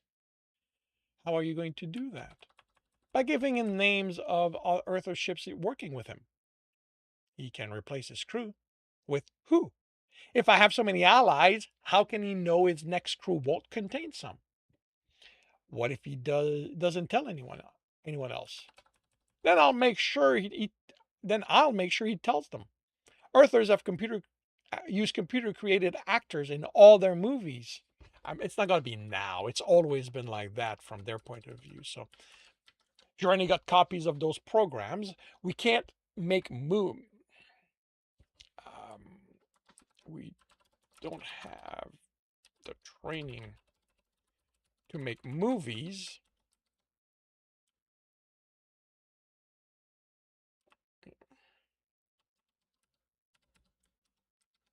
But we'll have what he looks like. By the time we're done, we'll have all the footage we need to recreate his office and him saying whatever I want.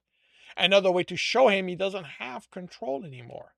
We'll have the names of the ships, unless he's paranoid. He's paranoid.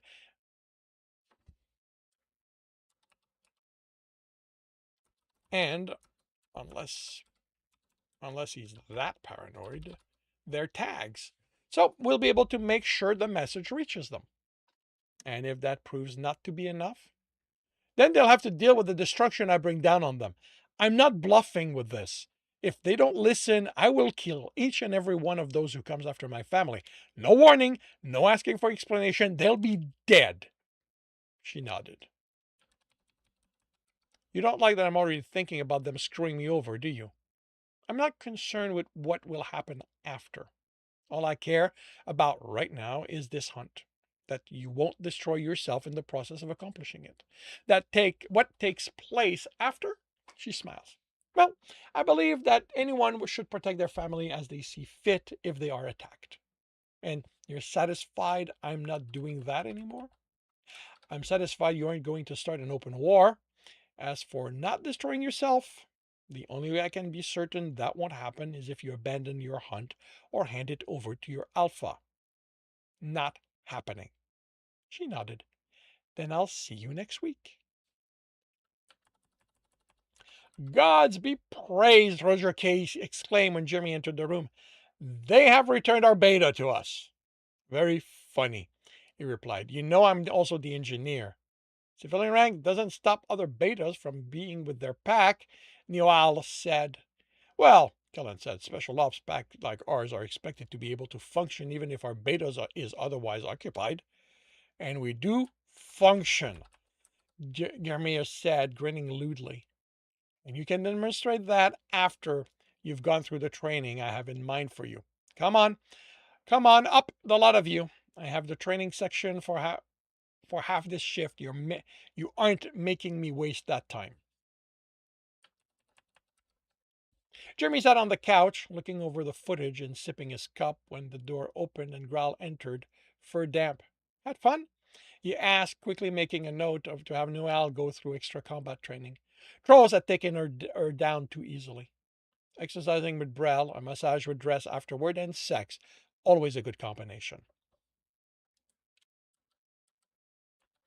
What are you working on? You don't usually do that in the living room. Beta stuff. Now that so much of my time isn't occupied with the reactor, I figured I should make sure my pack hasn't forgotten what it means to be hunters. He sat next to him, cup of steaming coffee in hand. Have they? No, but that doesn't mean they can't benefit from more training. Hunters can always benefit from training, even betas. Alluding to something there, Alpha? You have had little time to see to your own training, with being busy with the reactor. Jimmy looked at his mate. Are you offering to give me private training? Would you be able to concentrate on that? Or will you be imagining what we'll do after the training is over? He placed a hand on his heart scrotch. I can focus on the task at hand and look forward to the sex afterward. The task at hand seems to be that it's going to be sex. Jerry put his tablet and cup on the table. Well, you didn't say the training started right now. Growl placed his there too. I guess I haven't.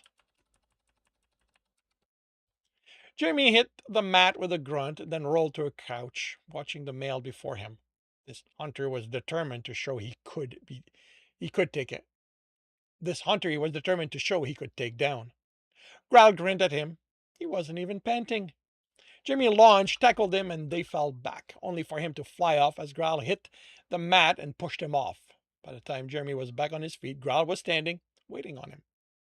Someone's come up with something to boost your stamina, he said, panting.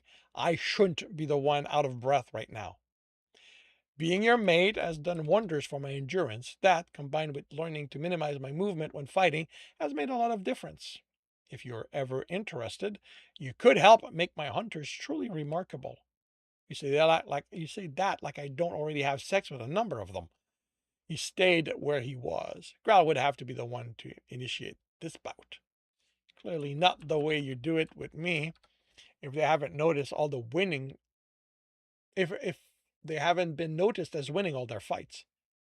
Having sex with 4 or 5 of them at a time doesn't lend itself to pushing their endurance. You know, fighting isn't going to happen with you remaining there, right? Why? Scared you'll be all out of breath crossing the distance separating us? Jeremy didn't have the time to react. He was on his back, his mate straddling him. No, but if I attack you, it's just too easy.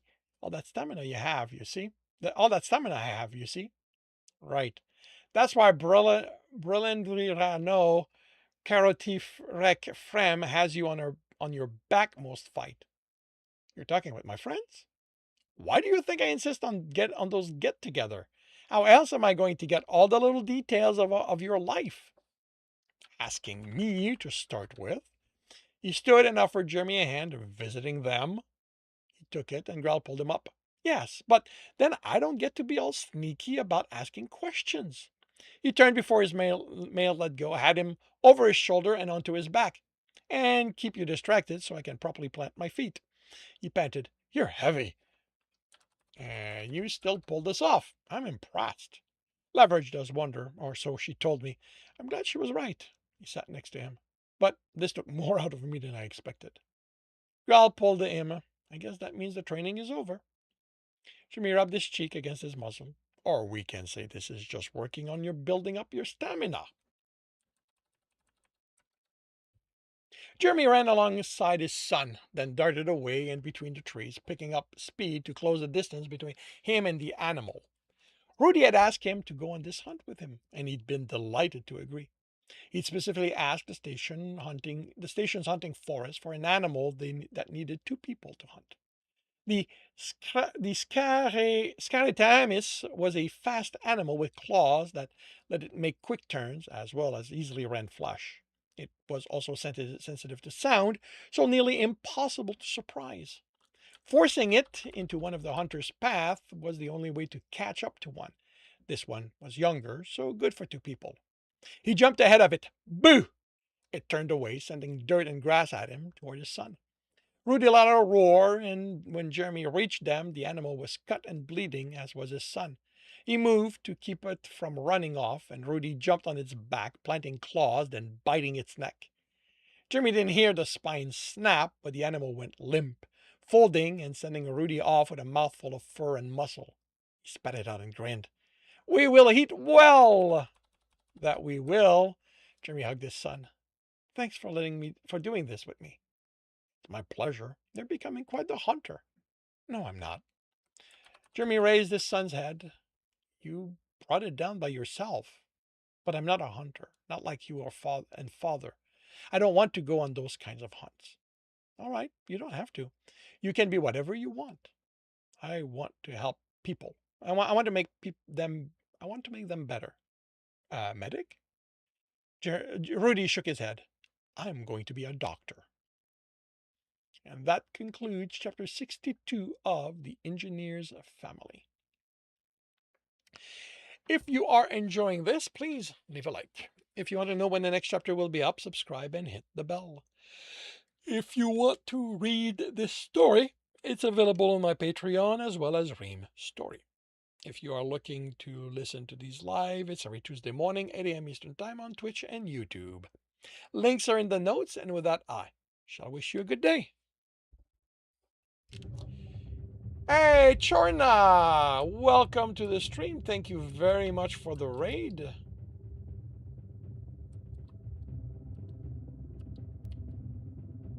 How are you doing? Hello, Chandu. Welcome to the stream.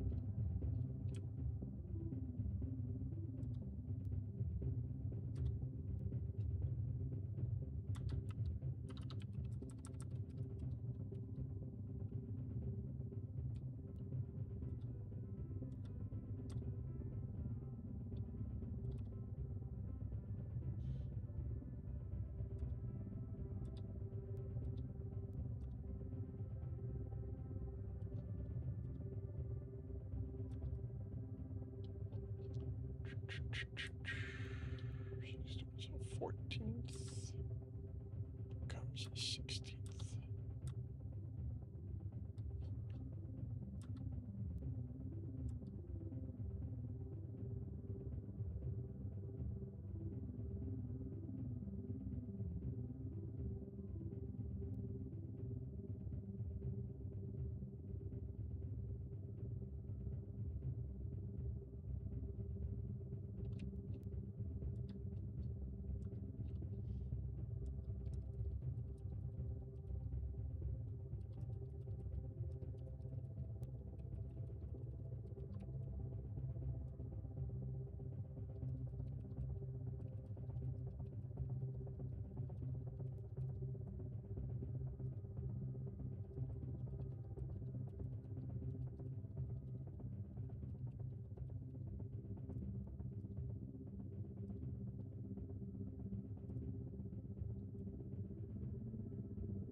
I may have forgotten a few of those then.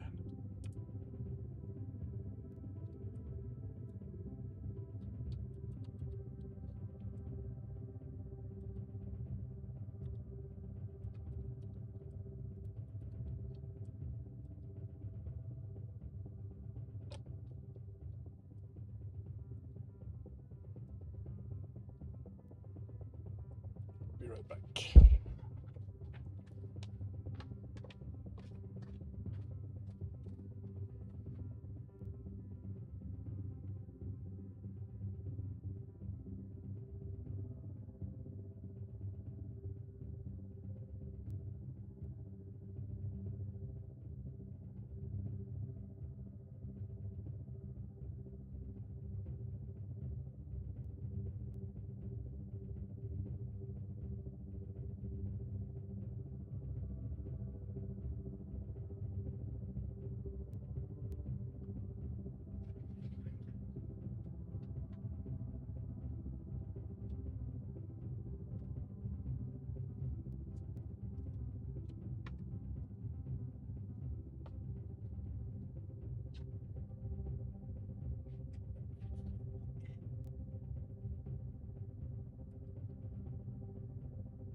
this is a short one.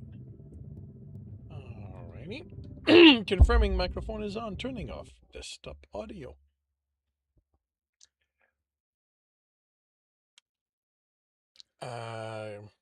Confirming I'm on the correct screen. Got the correct image up. I am starting the recording, and I will see you all on the other side.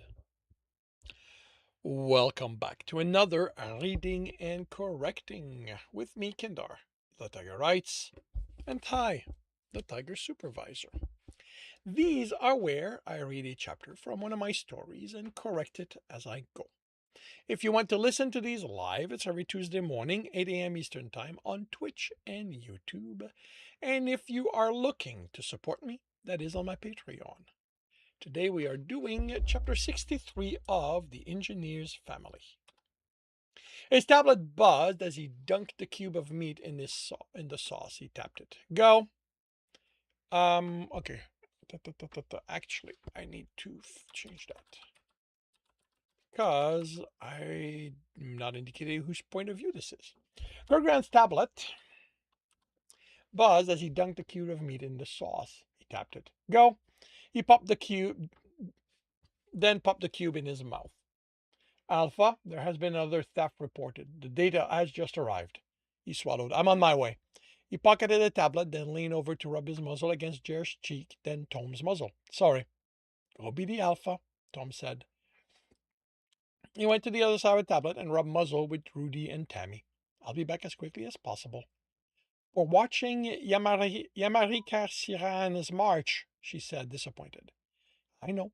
If I can't come back in time, we can sit and watch it.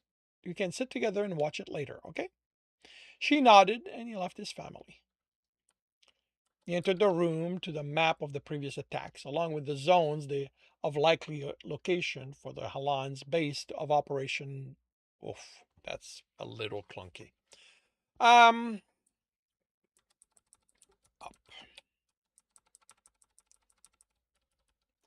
He entered the room to the map of the previous attacks up, along,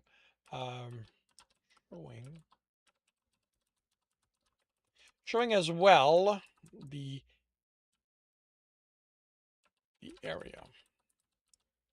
area of likely locations for these Alan's base of operation. The beta and his hunters entered information into their system. What do you have? He asked. The data is all not entered, the beta said, but this was another merchant ship. A dot added itself to the map away from the others. Where it happened? Yes. So it just happened? Unfortunately, no. It's a Calcerian ship, the Prateris Orica, with the Dror Tilamerani Wartami Kwan merchant fleet. They dot added to Tamis 6 hours ago.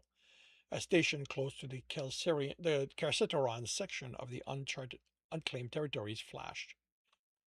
Then the location where it happened is somewhat accurate. The Praetaris Orica's chief of repair dabbles in building. She passes the quiet time making and installing devices along the ship, which included a series of sensors against the hull. They didn't work as they should.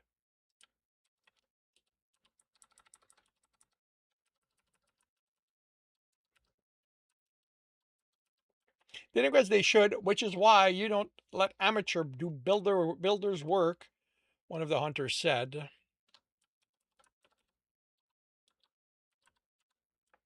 So they didn't sound an alarm when they registered the ship docking against the airlock, the beta continued.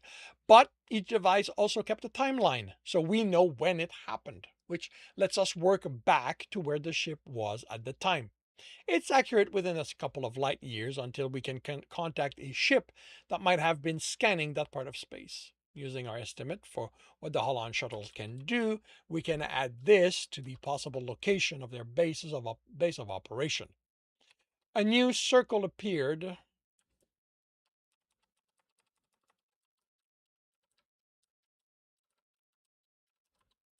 A new sphere appeared. This one further offset remove anything that doesn't include all the attacks. He could already see the area of interest. The shape it left was irrelevant. How large is the portion within unclaimed territory? Approximately 170 light years along the border. How deep? At its deepest, between 70 and 50 light years. We're accounting for variation in the shuttle's operation. A new dot appeared. But the gods are favoring us. This is the bane. We are heading in that direction. We're 58 light years from the start of the projected zone. A couple of months, and they'd be there. With the extended range, the odds were in their favor. They'd find the hidden station well before they reach the end, and if not, mark the path along the mark the path along the projected edge of unclaimed territory. Then have it follow the edge of the projected zone. Actually, you know what? This is overly complicated. Um,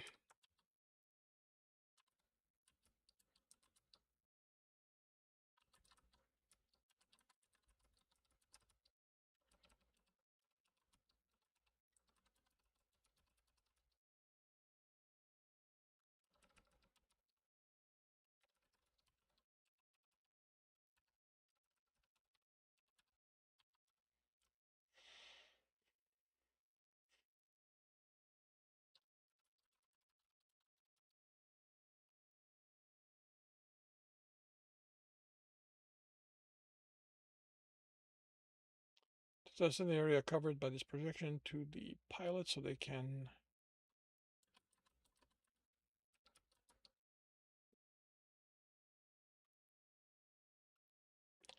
It can create. It can create.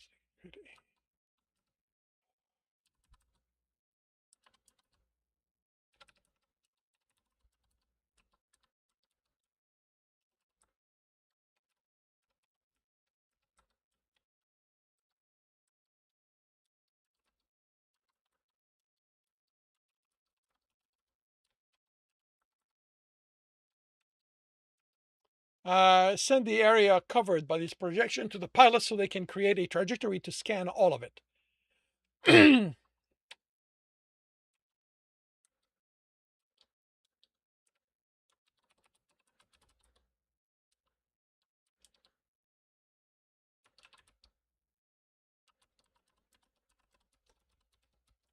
All of them or a specific one?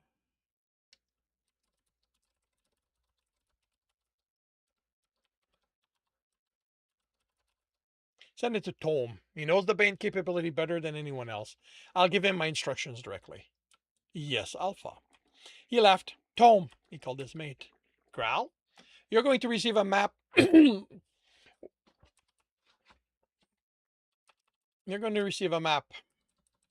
I need you to go over it and calculate a route for the bane that will ensure we are scanning as much of it as efficiently as possible. How urgent is it? Not enough for you to interrupt time with our family. Tell Tammy I'm going to have to miss watching the ballad with all of you. I have to contact ship to warn them they may have to take over our patrol over the next year or so. It took him 3 days to make the arrangements. The complication was he couldn't tell any of the alphas exactly when he'd have to leave the line, only an estimate based on probabilities, with the latest being one once the Bane would have to fly into the unclaimed territory to continue scanning. Now, all he had left to do was wait. Groudon came awake to the buzzing of the bridge code. He tapped it and said a groggy, "Go. We have something, Alpha."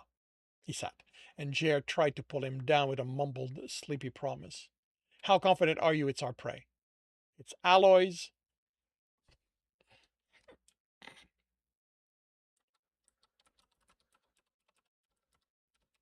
Alloys and polymers.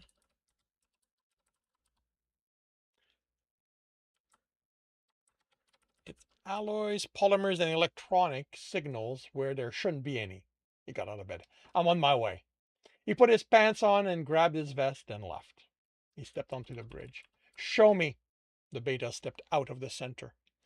The map of the local space appeared and rotated until it lined up with the center of mass of the base and their direction. The dot appeared at the edge of their sensor below that line. Distance? 13.6 light years. What are the sensors telling us? At this range, we're getting alloys, polymers, and electronic signals. Everything I'd expect from a station, Alpha. One interesting detail, we're not getting any motion around that station. Are all the ships docked? All the ships are docked? The pilot asked. No station has only docked ships, comms replied. Someone's always coming or going. That's even more true on black stations, since no one wants to be there any longer than they have to. It's possible they're all docked, Sensor said, but more likely those ships are shielded. Oh, the comm said, like those shuttles that attacked those ships. Pilot, plot a course, but don't act on it yet. He headed for his office. He had to let the other ships of the line know he was leaving his patrol. 9 days.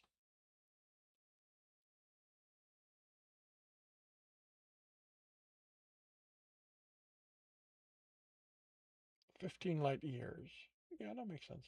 9 days, Tom had told him if he was willing to push the Bane for all it had. They could reach the station in 9 days. Gralgaran wasn't willing to risk it. Putting everything into propulsion meant little for weapons, and at that speed, the fighter ships couldn't be deployed. So it took them 17 days. 17 days to activate his hunters, for them to intensify their training, make sure their equipment were functional, to mix life with the hunt until the hunt was all they would be dedicated to. And on that 17th day, he sounded the alarm. And that concludes chapter 67 of The Engineer's Family. If you are enjoying this, please leave a like. If you want to know when the next chapter will be up, subscribe and hit the bell. If you want to read this story, it's up on my Patreon as well as Ream's Story. And if you are looking to support me, to listen to these live, it's every Tuesday morning, 8 a.m. Eastern Time on Twitch and YouTube. Links are in the notes, and with that, I shall wish you a good day.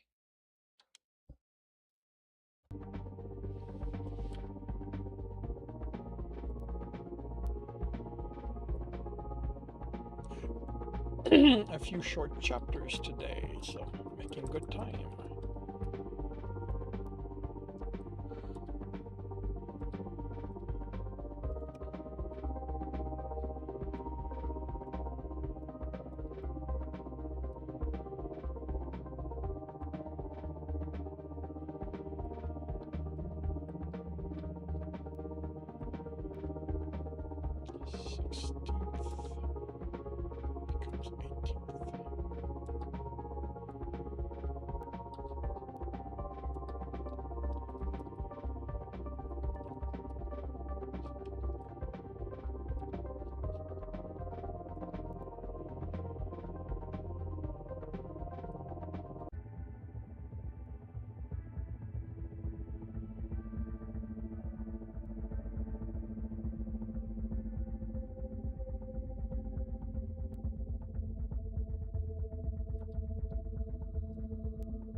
Alrighty.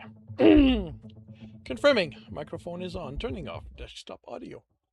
Confirming I am on the correct screen. I have the correct image up. I am starting the recording, and I'll see you all on the other side. Welcome back to another reading and correcting with me, Kindar, the Tiger Writes, and Ty, the Tiger Supervisor. These are where I read a chapter from one of my stories and correct it as I go. If you want to listen to these live, it's every Tuesday morning, 8 a.m. Eastern Time on Twitch and YouTube. And if you are looking to support me, that is on my Patreon. Today we are doing chapter 6 for October of Harker. Pamela felt like an imposter walking through the halls, head high, back straight, and no smile on her face. This was her, the real her, phone in hand, heading to the university's library to study. Her makeup exam was in 4 hours, and she wouldn't waste a minute of it. She wouldn't take for granted the professor would give her something ordinary. His tone had made it clear that not only didn't he believe her when she said she hadn't cheated, but he was determined to get her kicked out. So she would not let that happen. Pamela Sander? A man called, well, Guy. She saw when she looked in his direction, another student approaching her. Yes. She fought the urge to hide behind the smile. He was good looking enough, she might accept his offer, if she didn't have more important plans. You're the dumb blonde, aren't you? No. Her protest didn't have the confidence she'd hope she'd have to. Don't be like that, he said, smiling. You're dumb, and you should take pride in that.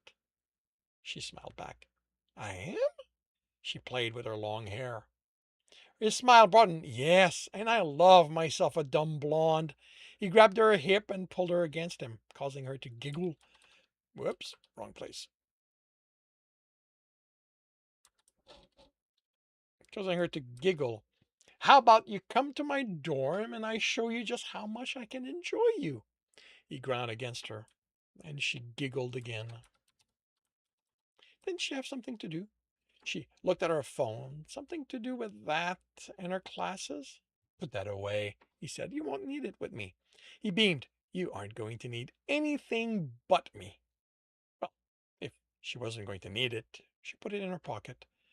What are we going to do? Oh, I am going to do you. He took her arm and led her away. She was looking forward to having sex. Patrick rubbed the bridge of his nose before putting the glasses back and returning to the text. They shouldn't be that dense for this early in the semester. He was certain of that.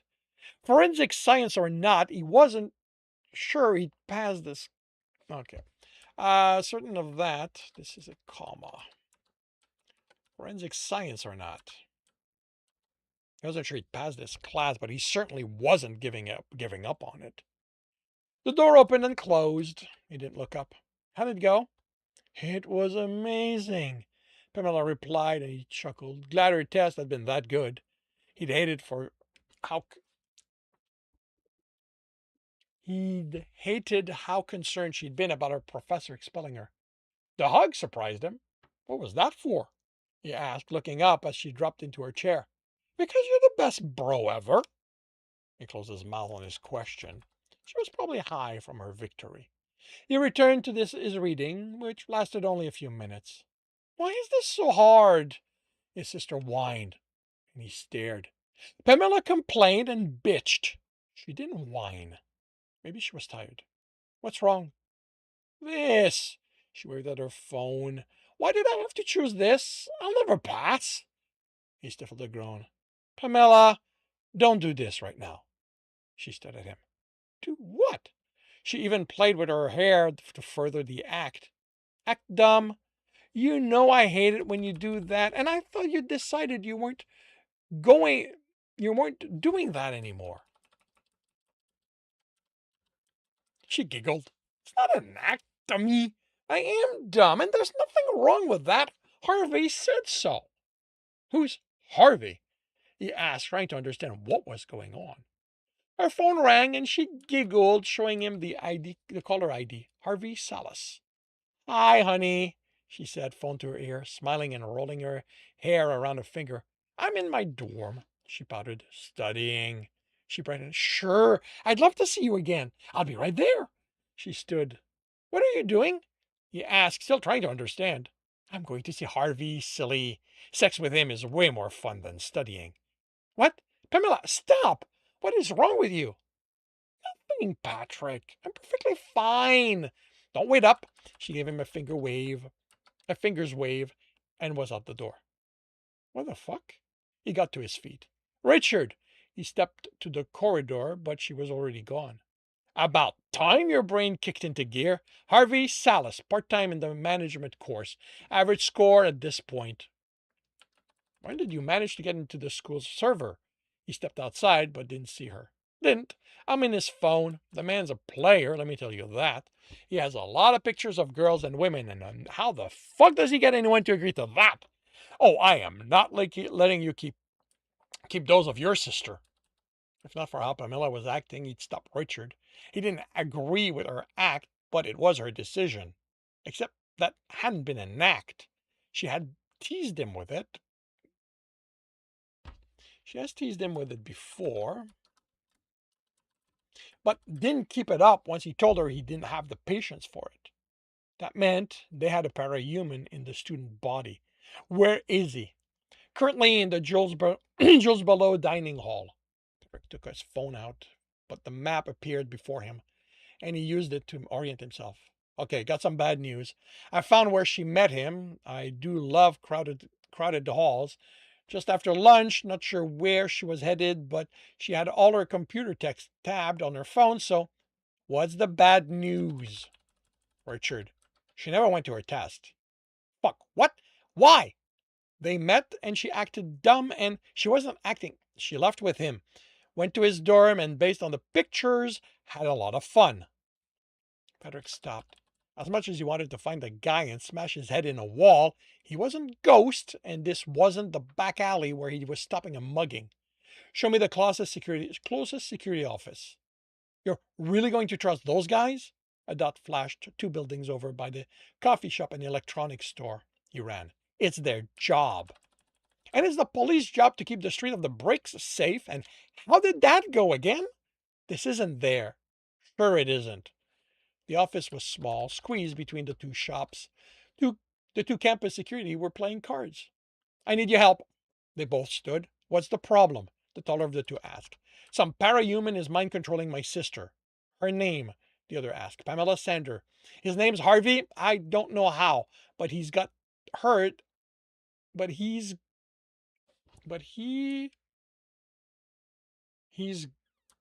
got her acting dumb again. And wait, Pamela Sander? The tall one asked. Dumb blonde Sander? Actually, that would be capitalized. She isn't dumb. He raised his hand. I didn't mean anything by it, but everyone around here knows about her. Do you have Harvey's last name? Salas. And she isn't. It's an act. I thought that Salas guy was making her dumb. Yes, he is, because it's actually an act. So she's acting like she always does? No, listen to me. It's an act. When she comes back to our dorm, she drops it. Fuck, she wasn't even doing that anymore, but she's having her be dumb again. The tall one took a look at his partner, who read his phone. There's nothing here about that student having powers. Then he never told anyone. Look, the tall one said in a tone that bordered on belligerent. We aren't here to help you control your sister. We are here for. This is a fucking emergency. You have a parahuman mind controlling students. Watch your tone, son. I'm not your fucking son. Hey. Hey, Burn, the other said on his phone. Do me a favor. Go speak with a Harvey Salas. Yes, he's in the dining hall according to the app. He might be with a girl. Just make sure nothing untoward's going on. He smiled at Patrick. It'll be resolved in a minute. She just reached him. Richard said, okay, got eye on this Burn security guy. Lost it. Damn it, people. You're the ones with the phones. Why aren't you recording the security? Got him. He's talking with Harvey and your sister. I wish I had sound. He's leaving, calling someone. The phone rang. So? The man asked. Okay, thanks. Nothing's going on. They're friends. And seriously, the guy can mind control my sister, and you don't think he can do the same to the guy you sent? Mr. Sander, the man said, your sister is an. Oh, fuck you! He left the office. Still in the hall? No. As soon as the officer left, they headed out, most likely to his dorm. The map zoomed out, and another dot added itself with a route between him and there, a nearly perfectly straight line. I can't take that route. He familiarized himself with the campus to know. He familiarized himself enough with the campus to know two of those parking lots had 10 feet brick walls around them. He still ran as fast as he was comfortable explaining. He wasn't a speedster, but with his endurance and strength, he could pick up speed when he had to. Are you really going to hold back when your sister's in trouble? I'm certainly not showing up, showing I can jump high enough to grab onto a 10-foot wall and pull myself over it. I'm about to I'm about to show the school there's a para-human predator here. I don't think they're going to go easy on any other they find after this. Just route me around those lots. The route altered. I'm also taking into account you aren't running at top speed for where you'll intercept them. Fortunately, they aren't moving all that fast, so you'll reach them before they're in the building. He saw them walk along the path, arm in arm, his sister smiling dumbly at something he said, while he looked like he was parading a prize catch. Patrick slowed once he reached the concrete path and headed for them. Let go of my sister, he snarled. Whoa there, buddy, calm down. There's nothing worth getting angry over here. Patrick took a breath. He was right. His sister going out with him wasn't something he should get angry about. That's better, isn't it? What are you doing? Richard asked. Oh, fuck, mind controller. How did either of us think facing him was going to go? He nodded. Well, yes, he should have thought about it better, but it was too late to get angry about it either. About that as well. About that also. Patrick, right? Pam really loves you, you know. Best brother in the world. Isn't that right, Pammy? Her name's Pamela, Patrick stated. She doesn't like. Oh, she likes it. Trust me about that. Isn't that right, Pammy? You love it when I call you that, don't you? Of course I do. See? Everything's perfectly fine. So me and your sisters are going to my dorm for some very fun time while you are going back to yours and, I don't know, read something? Patrick turned. Mr. Salas, a woman ordered, and Patrick froze. He wanted to continue.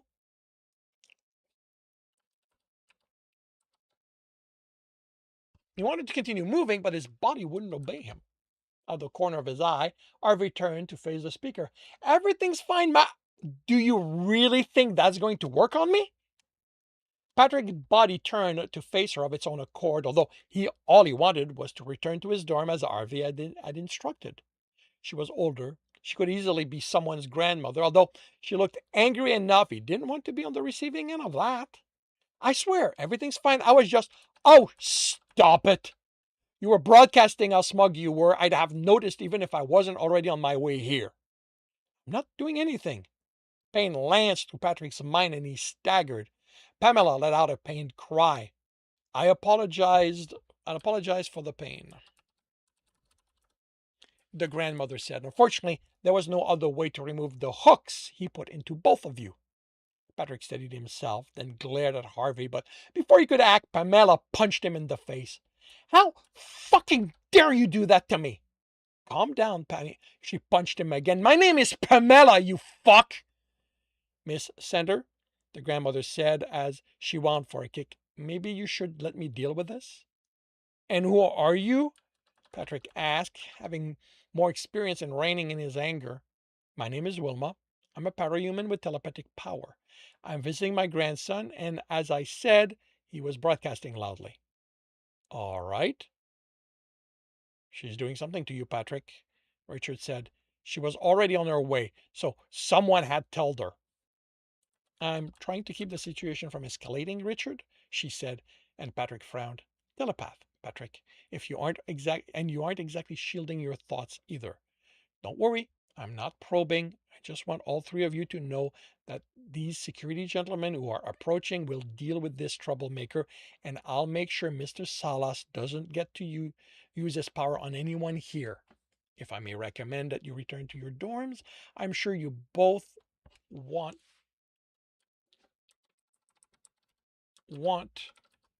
to rest after this ordeal. I'd rather kick him in the balls, Pamela said. I understand, but it might be best to let if school security authority the school's authority dealt with this punishment. I can assure you that it will be swift and harsh. Pamela, maybe we should go. Patrick said, unsure if the confidence he didn't want to be here when RV was dealt with was his or Wilma's, but agreeing with it either way. Pamela took a step toward Harvey and he winced, putting his hand over his crotch.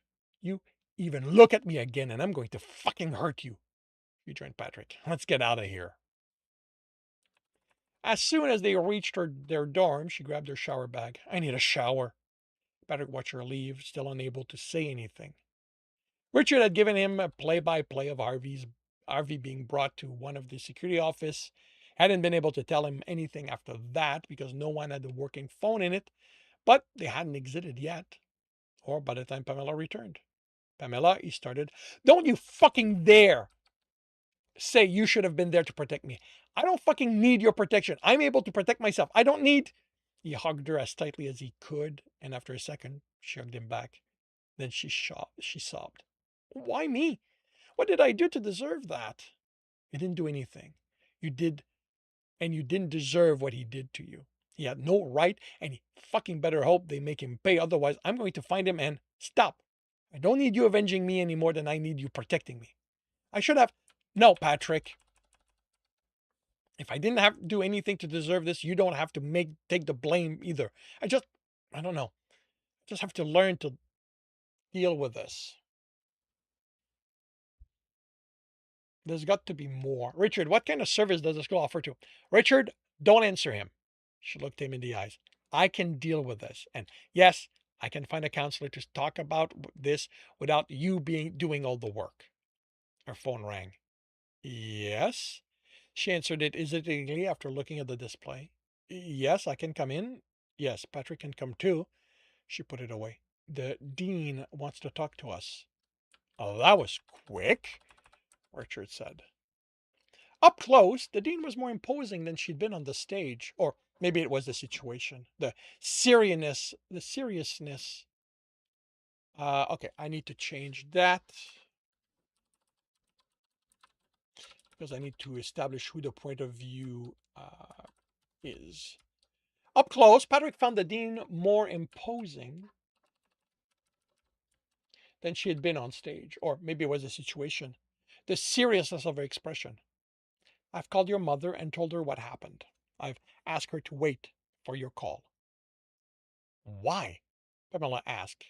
Because I felt she needed to know so that you three can decide what legal actions you want to take against Harker. I don't make any decision now, Miss Sander. You were assaulted on the campus ground. That isn't something you want to brush aside. It is the school's responsibility to protect the students, and we failed you. Could you have known? Frederick asked. I mean, when security checked on him, they didn't see anything about him being a parahuman, so could you have known he might be that kind of problem? Her expression was more pain than he felt the situation justified. Not within the bounds of the law. Then would any lawsuit hold up? He asked. We can't exactly afford the kind of lawyers that can take on a school like this. You might be surprised.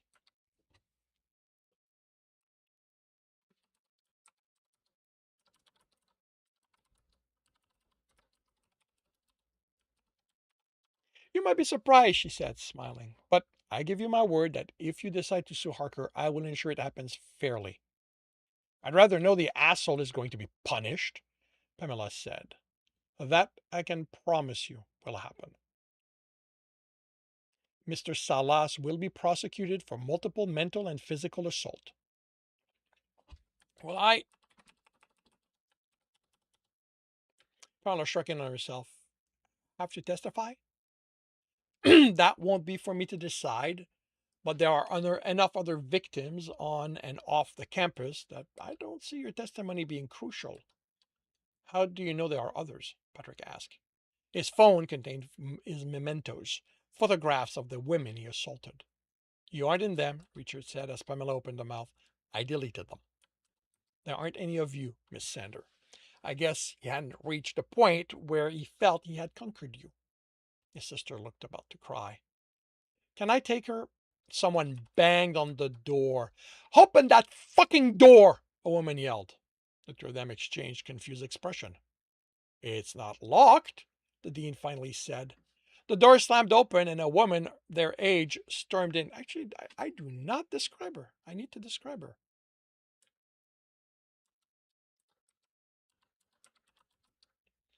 A muscular woman their age stormed in. How fucking dare you let that happen? Matt, Pamela said, standing. I'm okay. Don't tell them that, she said, her tone softening. That guy raped you. I'm not going to let them just sweep that under the rug so their school can continue looking respectable. Miss Sander can speak for herself, Dean.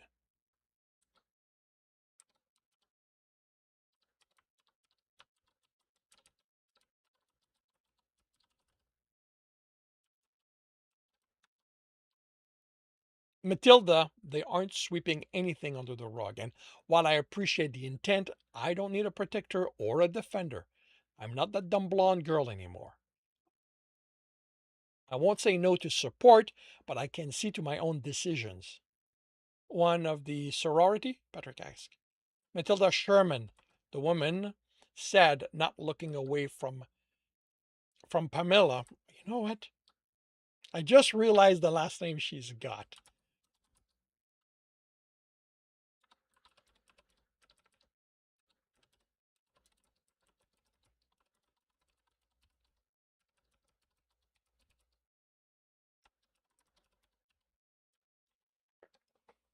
The woman said, not looking away from Paula, and bringing up the image of a tank to Patrick's, mind. Are you sure? I can see to it they pay dearly. My dad's a lawyer. Then, if I decide that's what I want to do, I'll ask him to help. She looked at the dean. Will there be anything else? I'd like to leave and call my mom. Yes, you and Patrick can go. Miss Sherman, please remain. Matilda looked pained. I guess now I pay the price for playing white knight. Pamela patted her arm. I'm sure the dean will keep in mind your good intent. Outside the office, Patrick took out his phone. I should be the one. How about we wait until we're in our room? I'd rather not have this in public. Is she okay? His mother said as soon as she answered. I'm fine, Mom, Pamela said, the phone on the desk. Don't give me that. That man took advantage of you.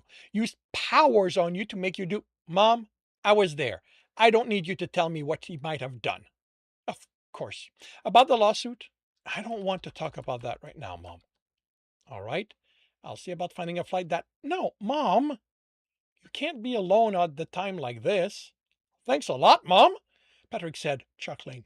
I mean, she needs another woman, someone who might understand what she's going through. And I have women friend. I'm sure the school has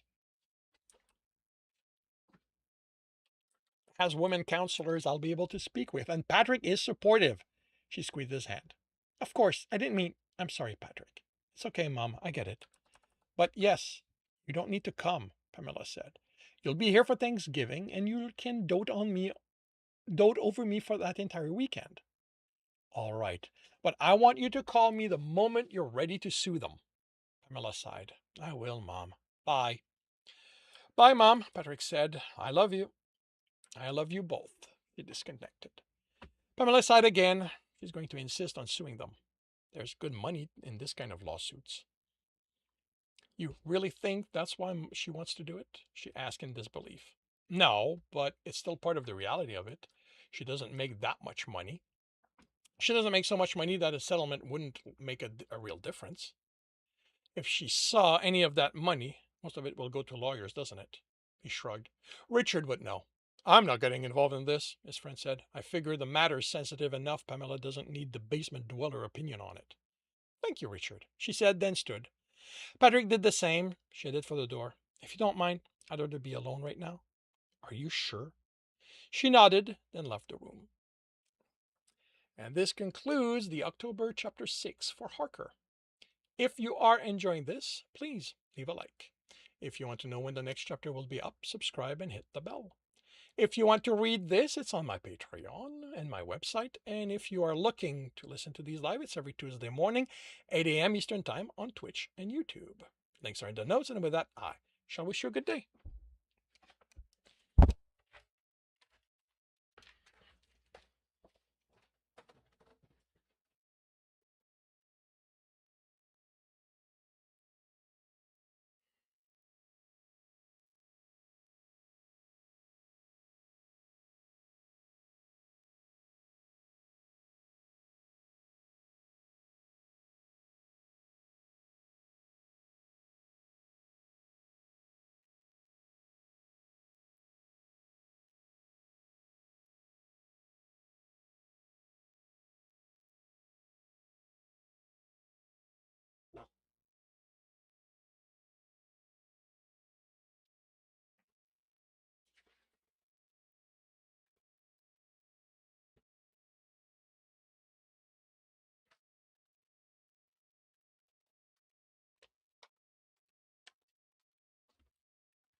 Um, Writing the point of view is strange, Cool Imp. 12th becomes 19th.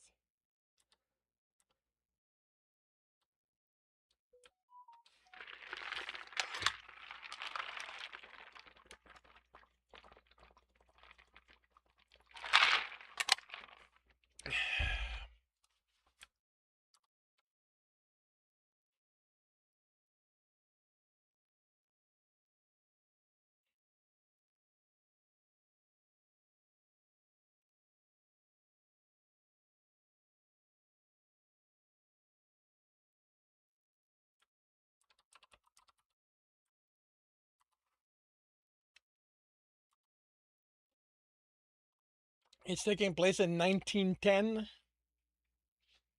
Well, that's going to require some historical research.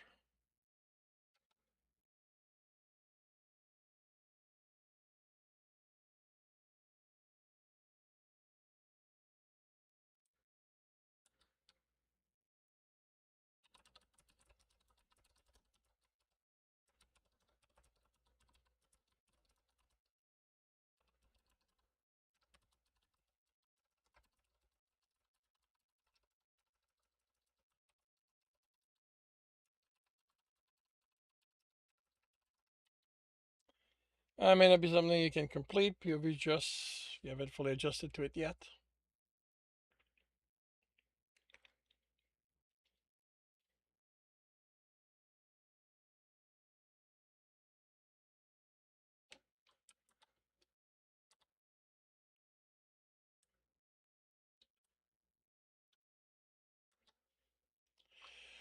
It was until World War I that women could not properly enlist in the army, going to be part of the nursing corps. Nope, I did not know that.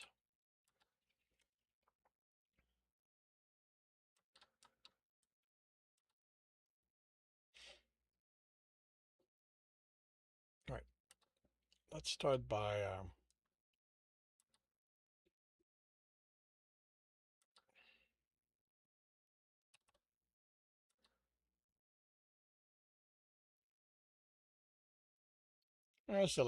still sexist, so they can enlist as nurses or cooks. All right.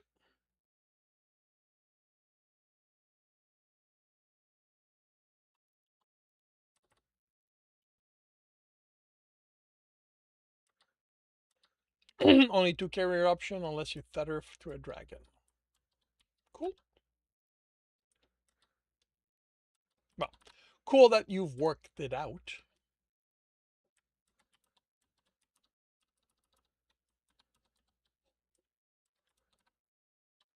Not that it is like that.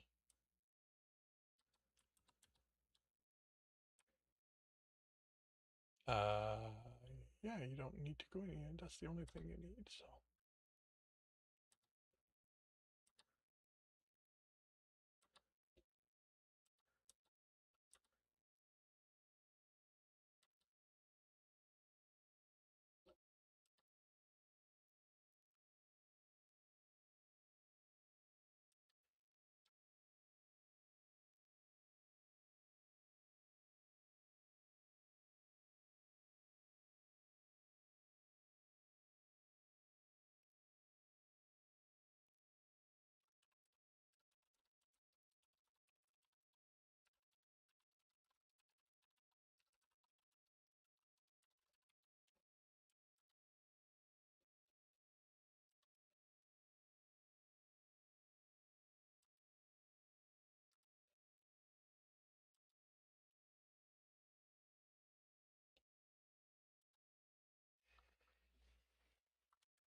Wait a minute. Is that the wrong chapter? Emerge the Dragon's POV after it's already filtered through a POV.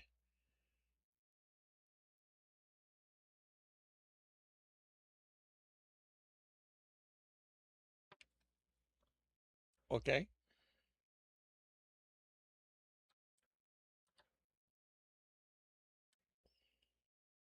So, all right, that was done.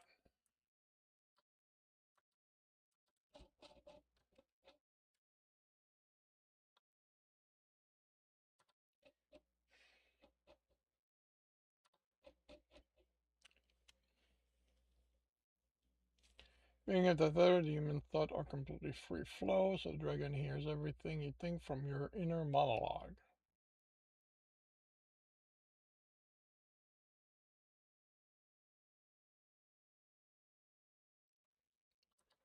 The phone searched and searched and didn't find a network. Disappointed, Eric put it away. No signal?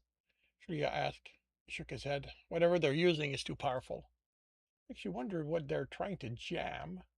He nodded, thought about it. Not really. This is Tyrannus. We have the largest concentration of Tecker in the country because of Strongberg. This they know it's just a question of them being careless with one of them being careless, and they'll be able and someone will be able to call the police. He waved the phone. He waved the phone before putting it away. His jacket had some wires, a few circuit boards from when he'd made the phone. With tools, he could upgrade it using that. On the table was a newspaper with today's date. The headline about Mayor Zemfir's bid to be re-elected on a platform of bettering the roads in downtown Tyrannus. Eric noted he had a better chance of taking on the Nightmare King. Oh no, talking the Nightmare King into giving people pleasant dreams. Okay. He had better chances of talking the Nightmare King into giving people pleasant dreams than getting that to happen. He raised the paper to Julia. At least we haven't been unconscious for years. You were unconscious. I wasn't. She held a few paper clips, string, bubble gum, and a flathead screwdriver. I need to carry more stuff in my pocket. You and me both. But if we did, they might have noticed and searched us, which means we wouldn't have a phone to use the moment we're outside range of their jammer. He looked through the door as he went to it. No floating electronics on the other side. He tried the knob. Of course, it was locked. He studied the lock, old-fashioned tumbler. It shouldn't be too hard to pick it. He looked at Julia. How do you think you can get by that lock? She looked at it, rummaged through her pockets, took out the paper clips. I'm going to need your knife. I need to flatten the end so I can slip it in and play with the tumblers. She smiled. Easy. Her smile faltered. And with that, I'm proving my mom right by committing a crime. I think using whatever is at our disposal to get ourselves out of a crime gives us a pass. It's the ease with which I'm considering it that's bothering me. I saw a challenge and just worked on it. When I did it, I thought, if Mom could just see me now. She looked at him. Did my dad understand what he was doing was illegal, or did he just see a challenge to be beaten? It doesn't change the fact they took advantage of him and left him holding the goods. We can alter things to suit our needs, reality, if we stop caring about our sanity. So things like legality become a bit fluid. Unlike most people who just accept on an instinctive level that this is how things have to be, we look at them and adjust them. It becomes a conscious decision as to what we do with our talent, he sighed, which is why there's a higher percentage of low-level techers in prison than their representation in society. We don't all learn not to break the laws thoughtlessly and before being caught. You sound like you thought about it a lot. I was in a gang when I was young. I saw a lot of violence and crime being committed. Committed some of it myself. I was lucky that I wasn't caught, and I saw stuff done bad enough. I had to think about if that was what I wanted to do with my life. There's a point where it's almost impossible to get out of it anymore. I left and joined the army before I reached it. There was a lot of thinking involved in getting there. She finished hammering and handed him the two jury-rigged lockpicks. I'd rather you do it. I should stay away from anything not absolutely needed to my survival. Are you sure you wouldn't rather leave then? Eric looked them over. Good work under the circumstances. What I'm going to be doing isn't legal. I'm planning on destroying whatever they're using to brainwash people. That most likely means destruction of someone's property, bodily harm. I'm definitely going to avoid killing anyone, but I might not have a choice. He put a hand on her shoulder. There's nothing wrong with not wanting to be part of this. But it's for the greater good, isn't it? He nodded, indicating the lockpicks. This is part of it. I'm not saying you should pick the lock, but you need to understand that among all things I expect to have to do, that you'll be a party to, picking this lock is among the smallest crimes I'll be committing. She looked at the picks, bit her lower lips, then grabbed them and hurried to the door, only to have it almost hit on her as it opened. What are you? The man asked on seeing Julia. She stifled a scream as Eric rushed around her. The man reached for his gun with his free hand, and Eric caught it as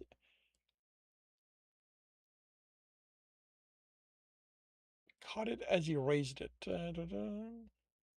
Okay, no, it didn't reach. The man grabbed the gun, his gun with his free hand, and Eric caught it as he raised it. He pulled the man off balance and twisted the wrist. And okay, let's clean this up a little bit. And grabbed the man. The man grabbed his gun with his free hand, and Eric caught it as he raised it. He pulled him off balance, twisted the wrist, and the man let out a yelp. The gun clattered to the floor. There was a lack of the paper cup doing the same, but Eric was busy planting his elbow in the man's chin.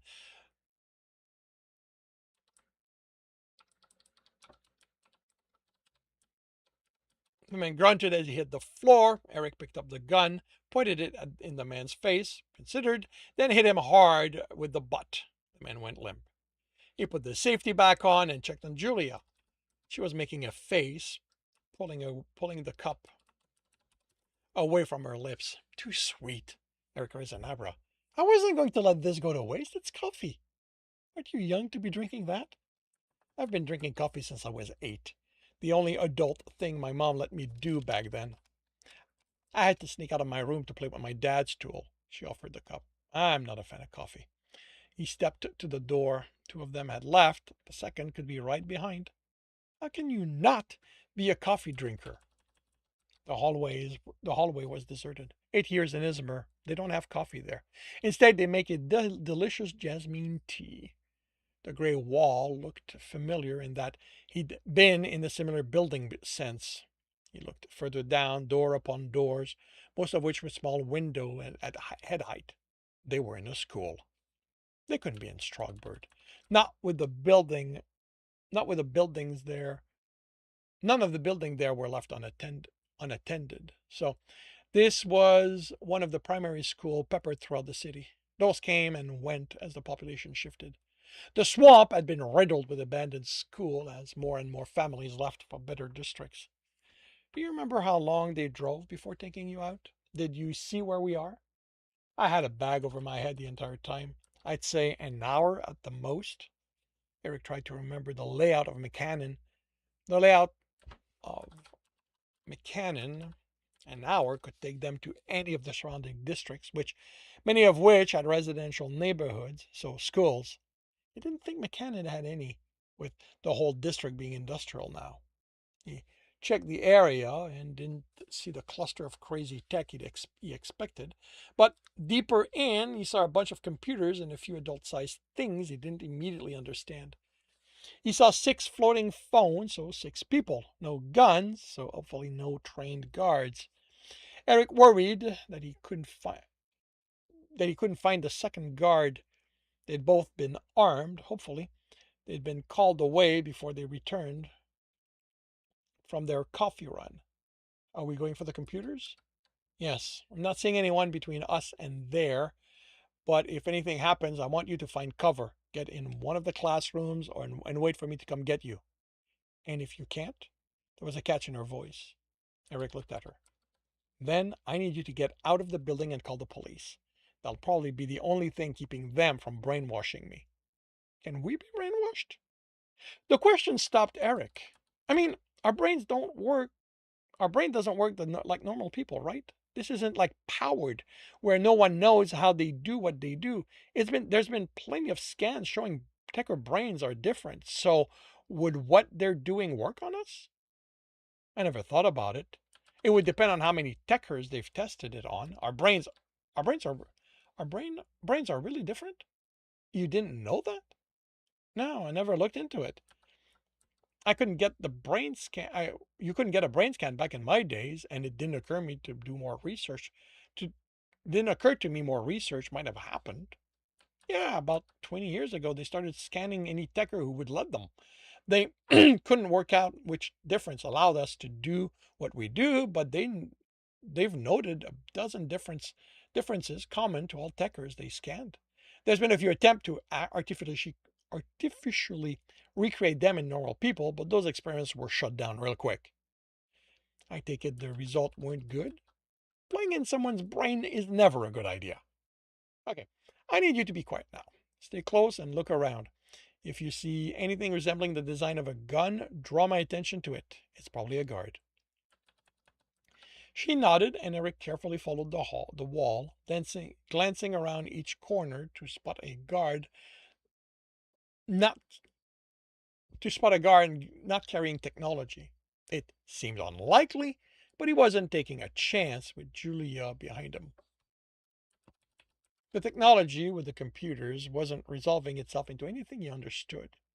He could see scanning equipment, some very small and advanced, connected to their computer and screen, but felt most of that was spread flat on a table. A bed? A gurney? Some sort of medical bed? Julia tapped his back and pointed behind him. A phone and gun were floating in the distance, outside the building, based on the layout of the electrical wiring. He hurried forward. That was probably their second guard. The instant he found the other in their cell, he'd sound the alarm. They needed to take out the computers before that happened. They didn't encounter anyone on their way to the door, and the lock wasn't engaged. With a check behind them, The guard was almost to their cell. He opened the door and entered. He raised the gun and scanned the room. 2 humans, 4 furries, all in lab coats, looking up from what they were doing. No crazy tech on any of them. The one who'd come for their cell wasn't into their cell wasn't there. So he hadn't just called the doctor but gone to get him? Deal with that later. A phone rang. Don't answer it, Eric said. A glance behind. The guard still seemed crouched next to the unconscious one. The boss calling for an update. He'd find out soon enough, he expected. He motioned for the people to move to the back, next to the gurney with the scientific equipment attached to it. Scanners and monitors, ensuring that whoever was put on the table remained stable. This room had been another classroom, maybe a physics or chem lab. He looked out the window. They were on the 3rd floor of the building. Beyond the yard, he saw a factory and a sprawling building. Further away, a tower, and behind that, he recognized the Foxtrot building. So they were still in McCannon. The sun was still high in the sky, so it wasn't too far past noon. Phone won't call out, Julia said, putting the receiver down. How did you guys receive a call? She was in the woman's face, getting angry. It's a landline, probably just a receipt. Eric cursed as one of the men threw himself at him. Brown fur, muzzle, round ears, he catalogued as he fell, bare. Fortunately thin, he had the breath knocked out of him, as well as the gun. He blocked an inexpertly thrown punch and shoved the bear off him. Eric was on his feet and grabbed the fox, going for the gun, and pulled her away. He picked it up and aimed it at them. How about you all sit down and forget about playing a hero? I could have shot you, and you are the bad guys. I have a map of the building, Julia exclaimed. The computer isn't on the internet, but there's a local network and the map's on it. Oh, you're not going to like that. Eric moved to look over her shoulder, keeping the gun aimed at his prisoners. That's us. That's where we were held. I think that's the stairs leading out. She indicated the symbol for the stairs at the far right of where they'd gone. She pointed to another stair symbol, this one forming an L at the end of the hall, and that's the emergency stairs. Don't they have them on this side of the building? One of the women moved to stand, and Eric focused on her. Don't try it. I'm not in the mood. The building's old. Maybe they didn't have the students' safety in mind back then? Unless you want to jump out a window, we need to go back the way we came to get out. Where's the jammer? Eric asked the prisoners. No one answered. Maybe they don't know, Julia said. Eric looked the way they came and cursed. Julia followed his gaze. That's not good. Eric nodded. He counted 10 floating guns running toward the building, and he doubted those were the police come to rescue them. This is feeling like a deadlier version of Strongberg. Come on, we need to move.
Hey, Psych.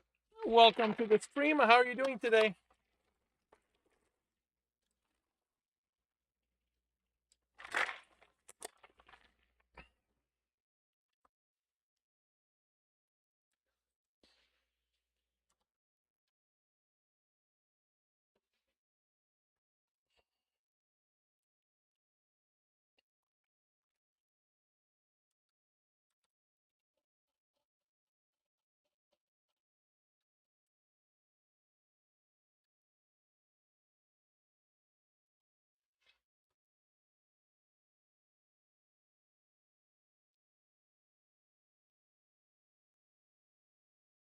Doing well.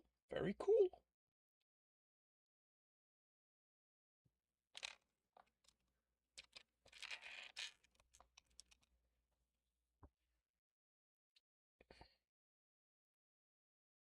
Got your coffee. Nice.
What do I have? This is an old story.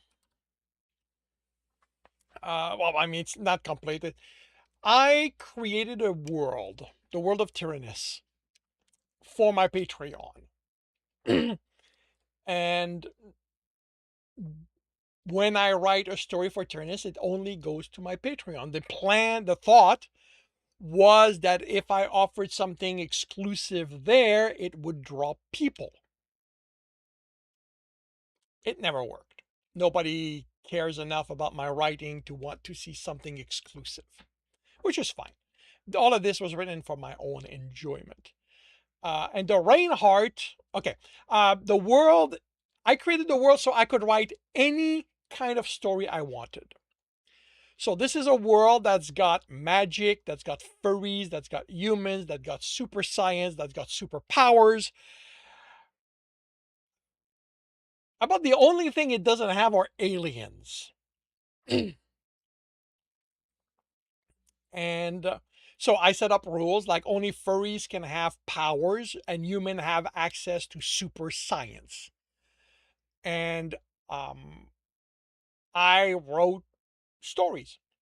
And this was going to be my attempt at a medical drama set in that world. um,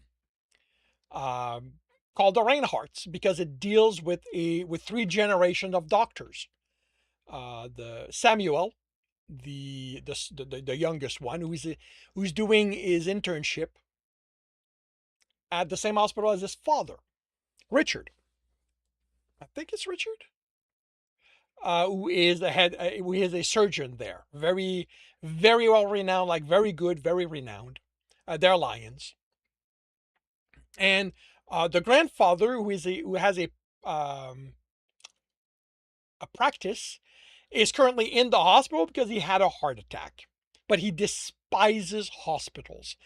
Um, I had to catch your runaway daughter, especially if she's released from her fun fence. Ah, well, glad you caught her. And like, yeah, he's there, but he despises hospitals. He is on a very bad term with his son, with Richard, because he feels that Richard is more interested in being a showy doctor than being a good doctor and then looking after his family. Richard is divorced, and the grandfather likes his daughter-in-law, ex-daughter-in-law, more than his son. Um, and the way I was working it is that Samuel's storyline would deal more with powers, would deal with the what does the medical reality in this world is like. Richard would deal with the actual hospital stuff. Um, and the grandfather, whose name I forgot, he would have a romantic um, plot with one of the attending doctor that's looking after him. Um, Little came of all of it. I've got about 15,000 words of that. And I like it. Like I like the world of Tyrannus. I really wish, one, that I wasn't so stubborn. Two, that it had been more popular so that I would have had an incentive to keep working in it. But me. But yeah, and this is literally the start of the story, introducing Samuel, and he's looking after an iguana who came to the emergency with stomachache, and it turns out that this iguana is coming into his power. Now, not every furry has powers, but only furries can have powers, and you know. At the very least, he's going to be able to breathe fire, and that's what they're realizing here. Um, and there's already a few hints that there's a little more to Samuel um, than meets the eyes, because we've got this line here: years of experience dealing with surprise attacks. allowed Samuel to jump out of the way of the fiery vomit.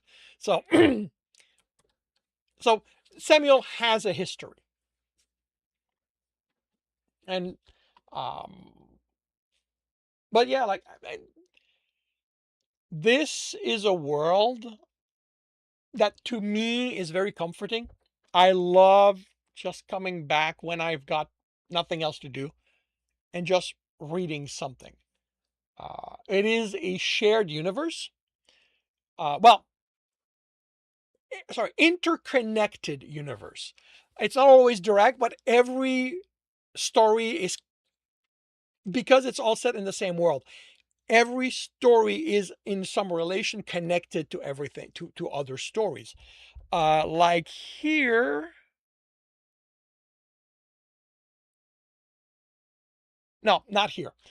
In another story, we meet Ricky, and they come to the hospital, and Ricky wants to talk to Dr. Hare, who is a Reinhardt. And Samuel gets called instead because he's also a Reinhardt. And,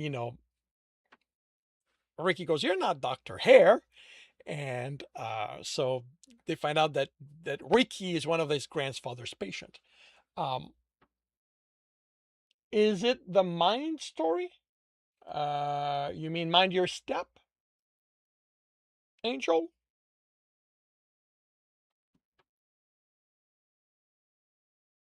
No, no. Mind Story is a completely different universe. Um, Tyrannus is unique in that it is not in either of my multiverses. It stands alone. It is not connected to anything else. Um, Mainly because, like I said, it was created to be exclusive to my Patreon, and I did not want it to accidentally leak into other one of my worlds. So, um, Mind Your Step is Dungeon Runner. That's the series, and that is part of my Nestled World multiverse. It's currently the only actual story written in that multiverse, but I have plans for others. And pretty much every other story I have is in the Engineers multiverse.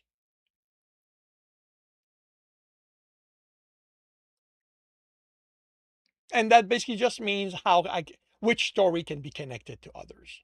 Um,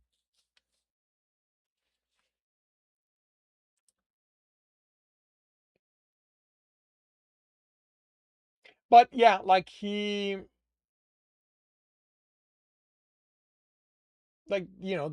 this is just, I wrote this, like, this is the old, like, this dates back to 2017. So it's 9 years old. It might actually be a little older than that because I may not have written that initially in Scrivener. So that might have been when I transcribe it or copy pasted it to Scrivener. But yep, it is time for me to take lunch. So I need to do one little thing.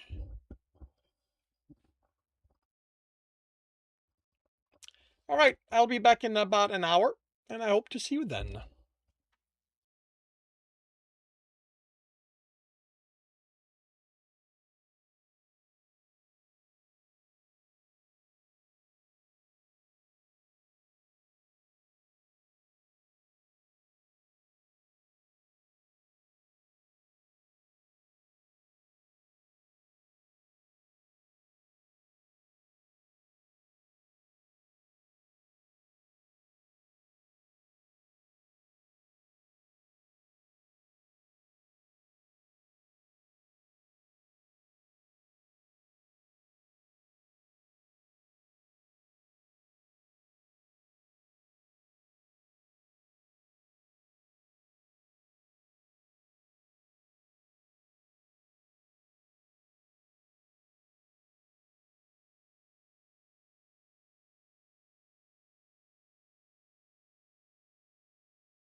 And welcome back, everyone. I do apologize for the silence. I have taken steps to ensure it will not happen again. I have set the buttons that starts the timer that switches to the lunch to also make sure that it starts the desktop audio again.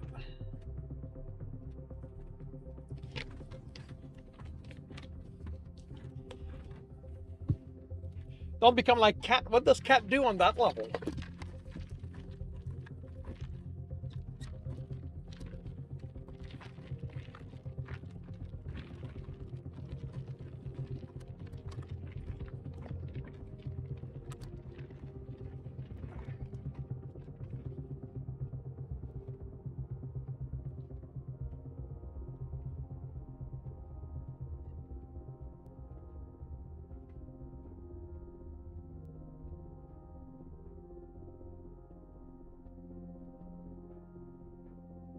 To mute your stream and not notice it was muted until I thought. Well, muting the microphone is not something I have a habit to do because the button is nice and visible and lit.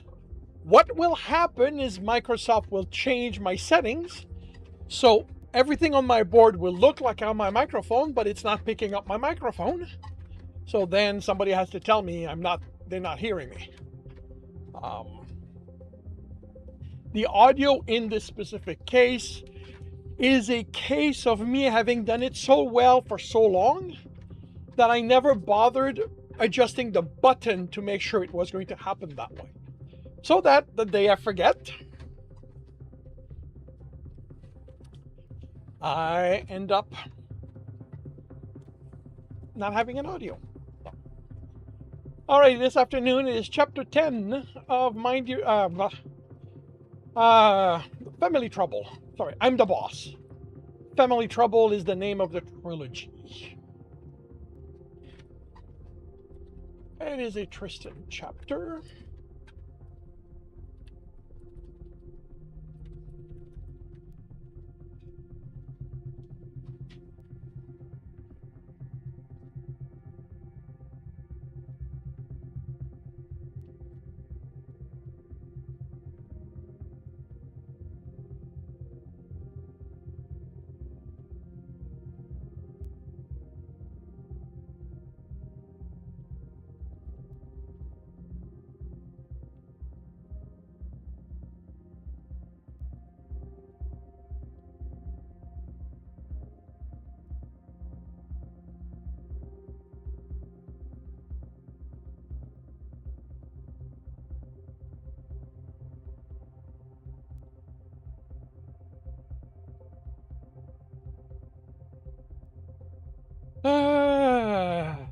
Damn it.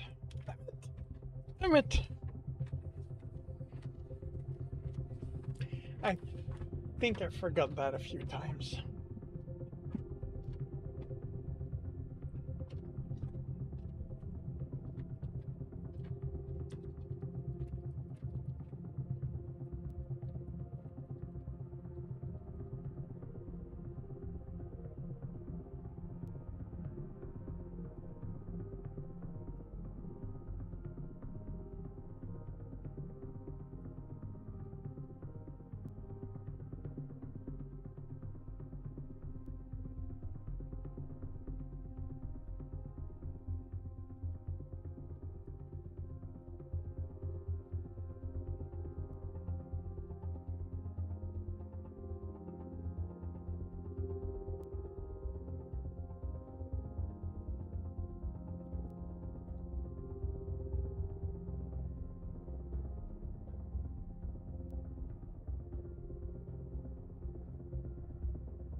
I thought I'd forgotten.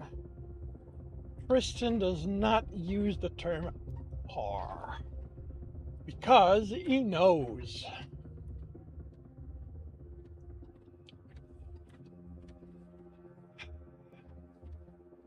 Okay.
Cool. Know what was on your bingo card for the year? A new Kingdom Hearts 4 trailer. Okay, cool.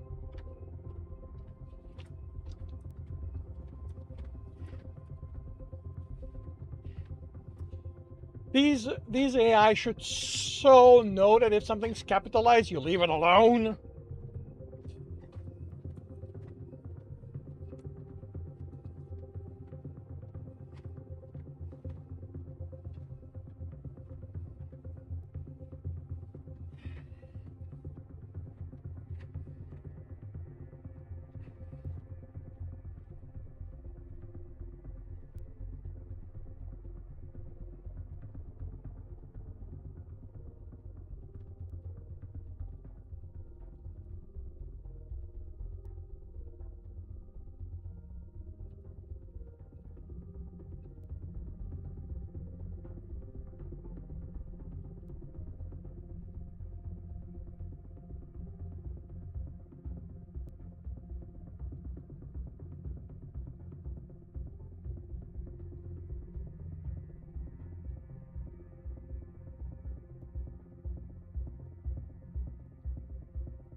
This Thursday, it is indeed Cool Imp.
Okay, is her name spelled with a C or a K?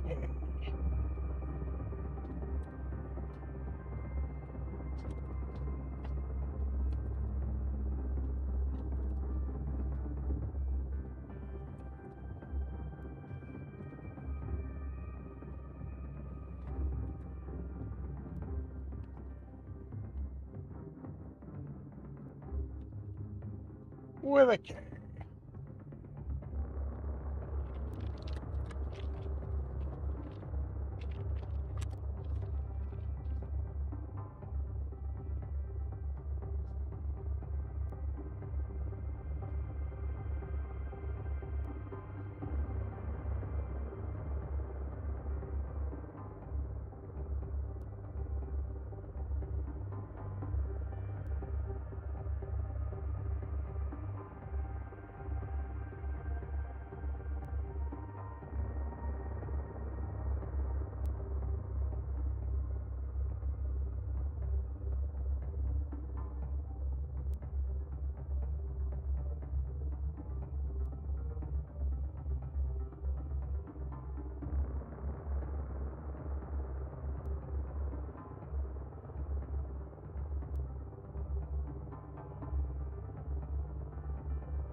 It's Ike.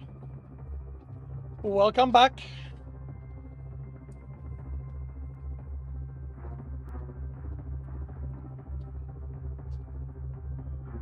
How are you doing?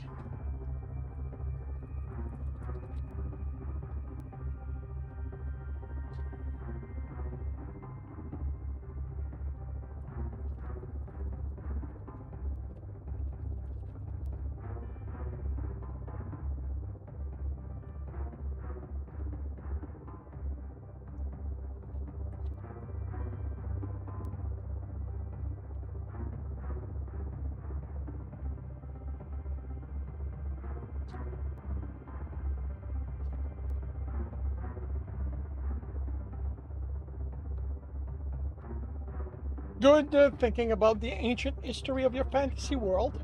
Very cool.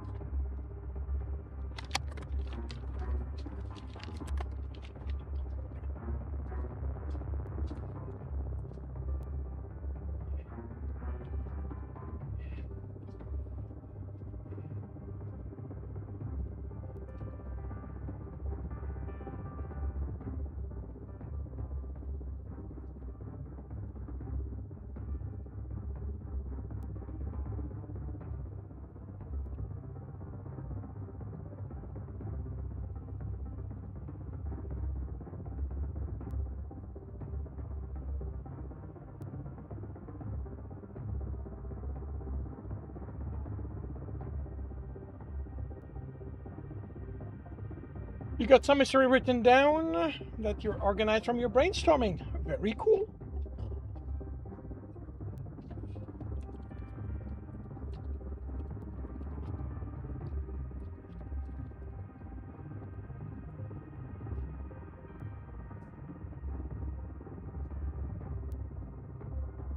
Yeah, if you write thoughts into that is a very good habit to get into.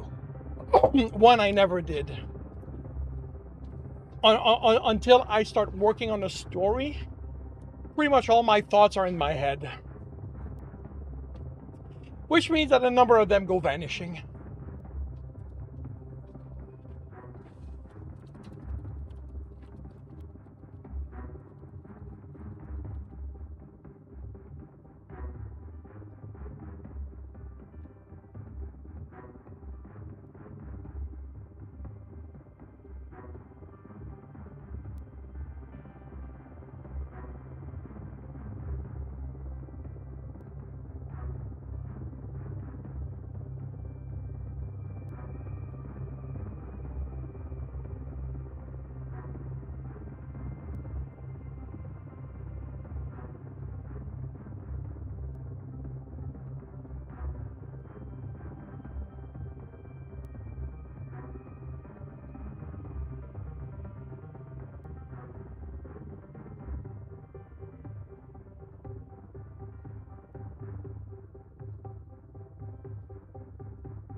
So far, 3 ancient races that have either died or are missing: dragonkin, snake people, intelligent insect, giant insectoid. Cool. Are you gonna call your snake people Nagas?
You like to create a true name, they call themselves. Cool.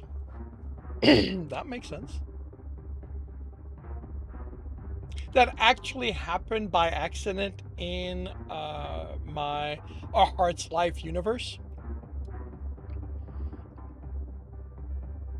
In Draft Zero and in the outline, I have a species called that that both of them address as the Garand. The Garon. And as I started writing the book, I kind of forgot about that. So the first time I mentioned them, the first time I talk about them, I talk about how they're from the planet Kersitora. Or Kerseter? I don't remember. And my co-scriptor went, you realize that if that's the name of a planet, that with the name they have, the planet should be Garan something? And I went, yeah, but I prefer Kersetor. So basically, they're called Kersetoron by everyone, but internally, they call each other Garans. And I went one step beyond that, and people from Earth, humans, are called Earthers. While among themselves, they call themselves humans.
Hey, Akla. Welcome to the stream. How are you doing today?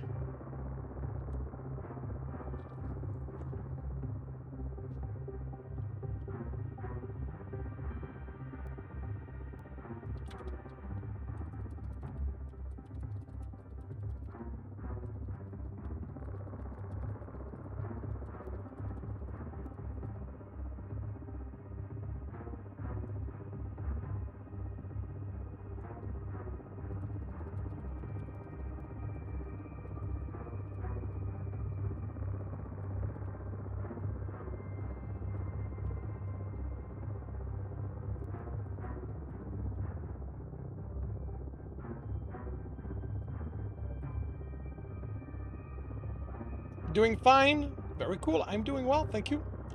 Planning on having many type of animal people. Just have generic terms for them right now. So, canids, felinids. Cool.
Speaking of animals, you think I should have kept lupine? Where?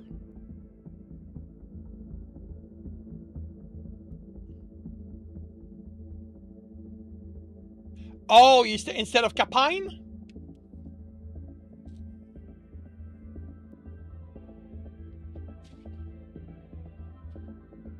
Or capine? Capine? Capine? I pronounce it Capine.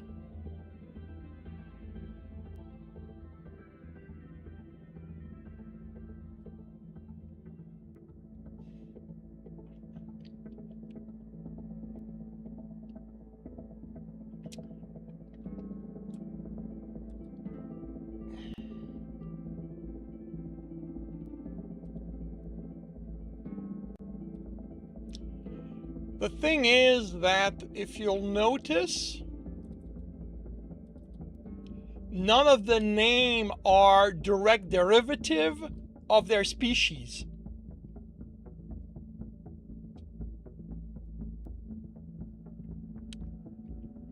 The bears are called Erdin, the rabbit Lupin, the squirrel Queer, the frogs Gwek, the lynx Livelin, and the boar Boraz. Like the boars are literally the closest one. So to call the wolves lupines, one is tired. Everybody calls their wolf species lupines. Two, it wouldn't fit the rest. And three, I'm not the one who came up with these names, so I can't really change them. These were established by my co-scriptor when he gave me the world.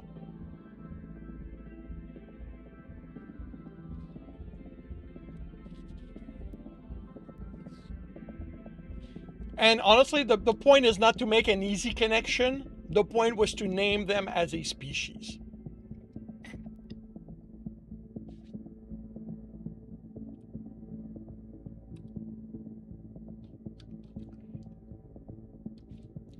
From my point of view, as a reader and as an author, it would stretch credibility that a species that has nothing to do with humans would name themselves lupines. Because that is our name for wolves. Making up names for things is hard. No, it is not, psych. It is actually very, very easy. It's called mashing the keyboard.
Then a couple of days ago, got G2G, and if someone feels inclined to using tribal sounding names, I would remove the Y or the U.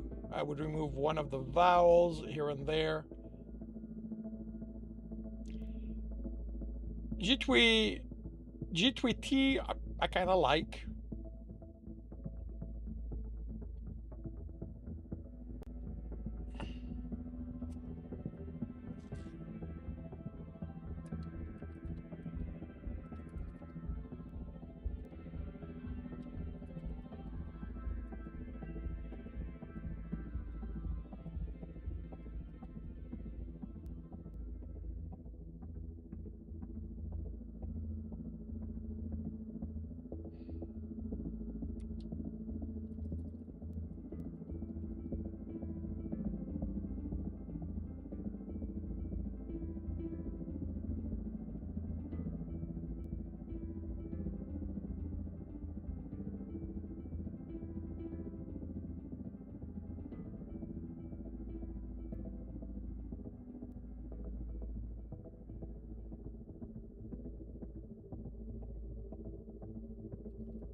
Your history currently is within the Bronze Age equivalent, but the High Elves introduced a steel equivalent. It was thinking the dwarves could have iron equivalent.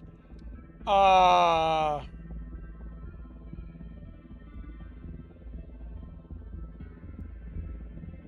so you would give the dwarves inferior technology to the High Elves?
Well, the metals change during the middle. If they change, is it worth? Okay, the apocalypse comes afterwards, so they had. Okay, all right. So right, all right. This is part of history. Okay.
Dwarf could use more bashing weapons against elven armor, like Warhammer.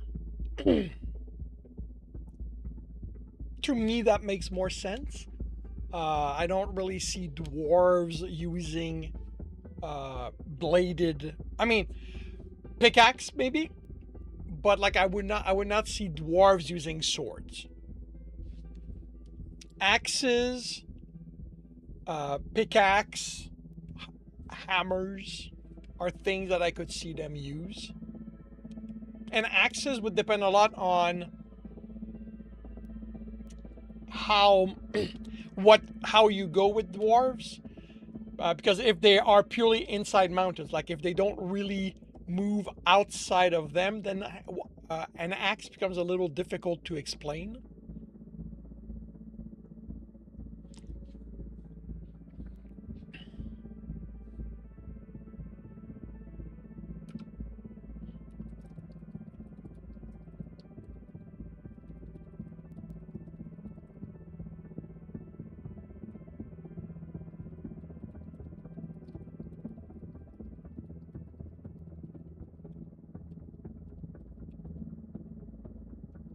You'd go whatever, to be honest, mostly because you played a lot of Dwarf Fortress. Well, different type of world building.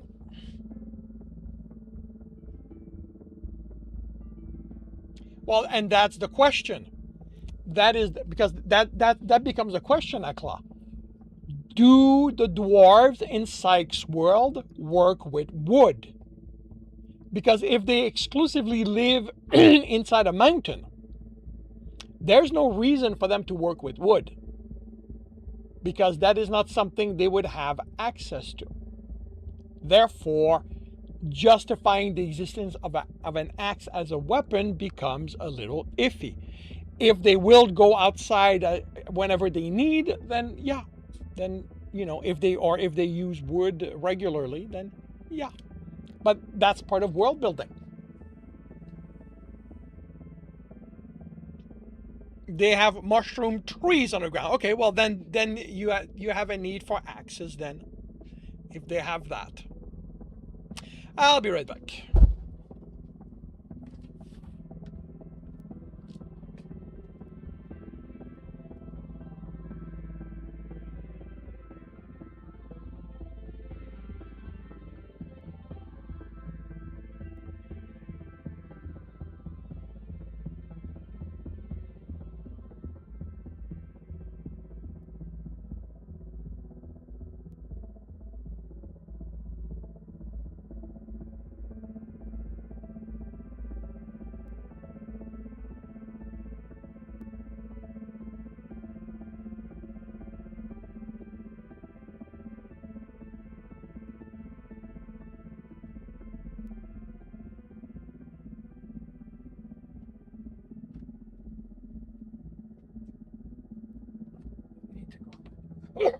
I need to go back to.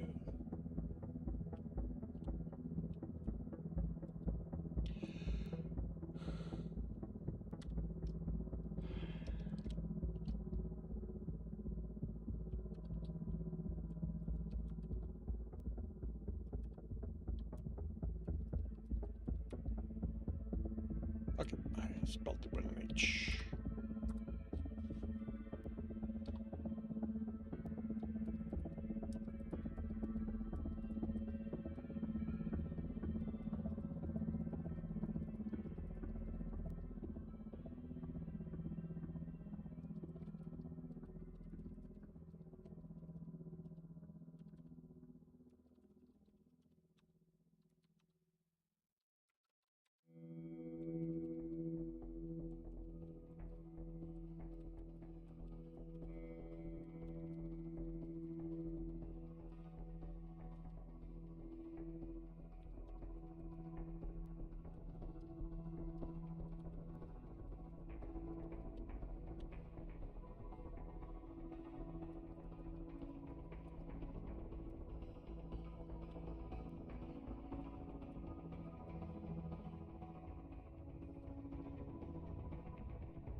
investigated them.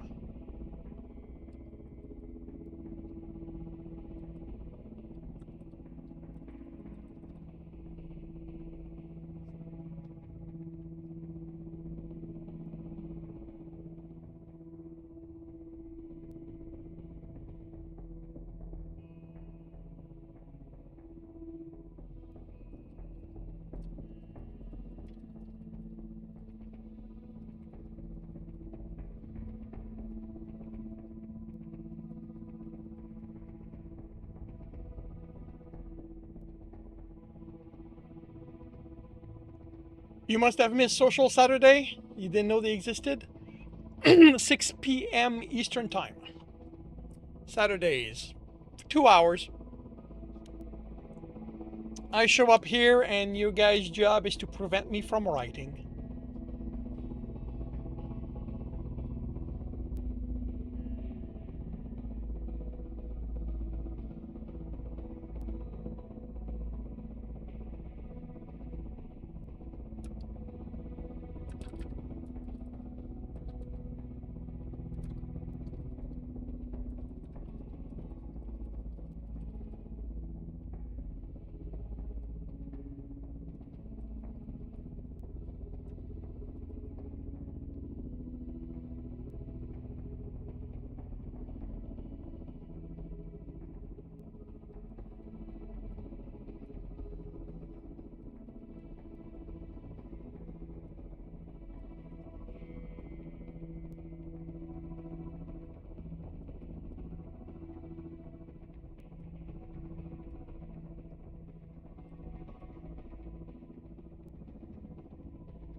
I want to know what time in grade means.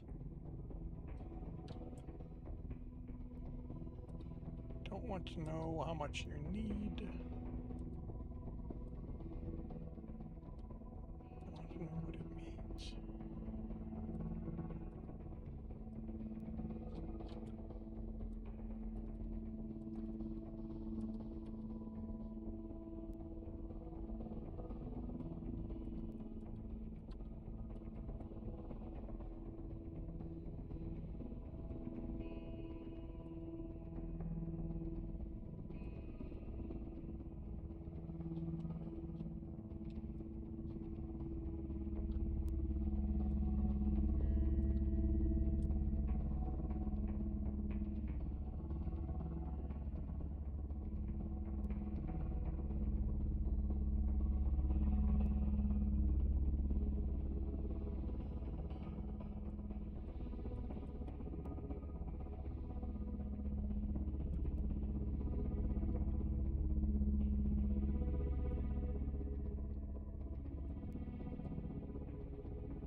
Okay.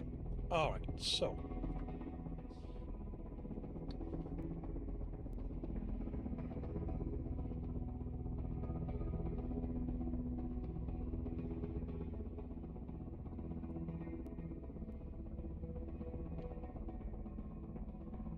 Okay, so before somebody can become a Lance Corporal, they have to have been 9 months in the service and 8 months in their previous rank, or maybe just as privates.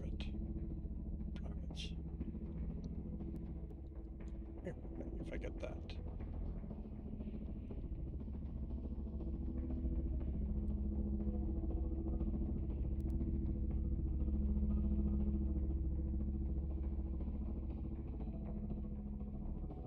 Let's go 6 plus 8 is 14.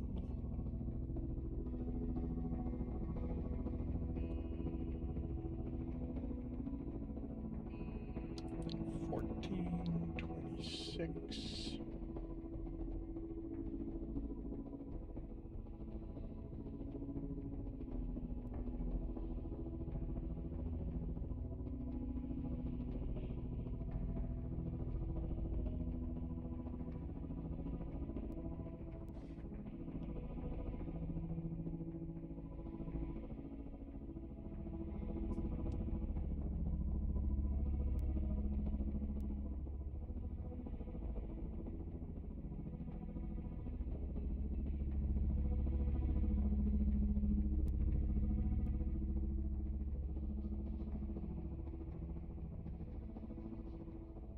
That's not helpful. 26. Okay. Okay, I'm looking at 5 years here. 6.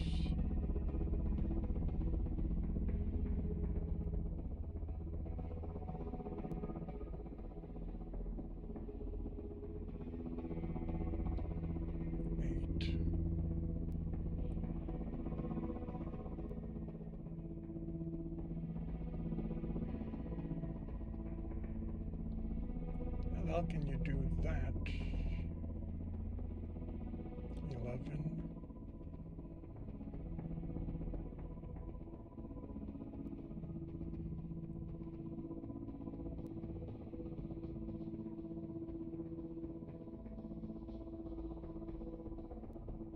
Ah, let's make him gunnery sergeant.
Alrighty. You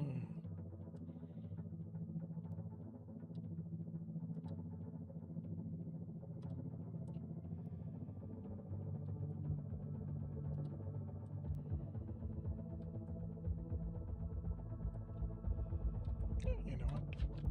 Let's go there.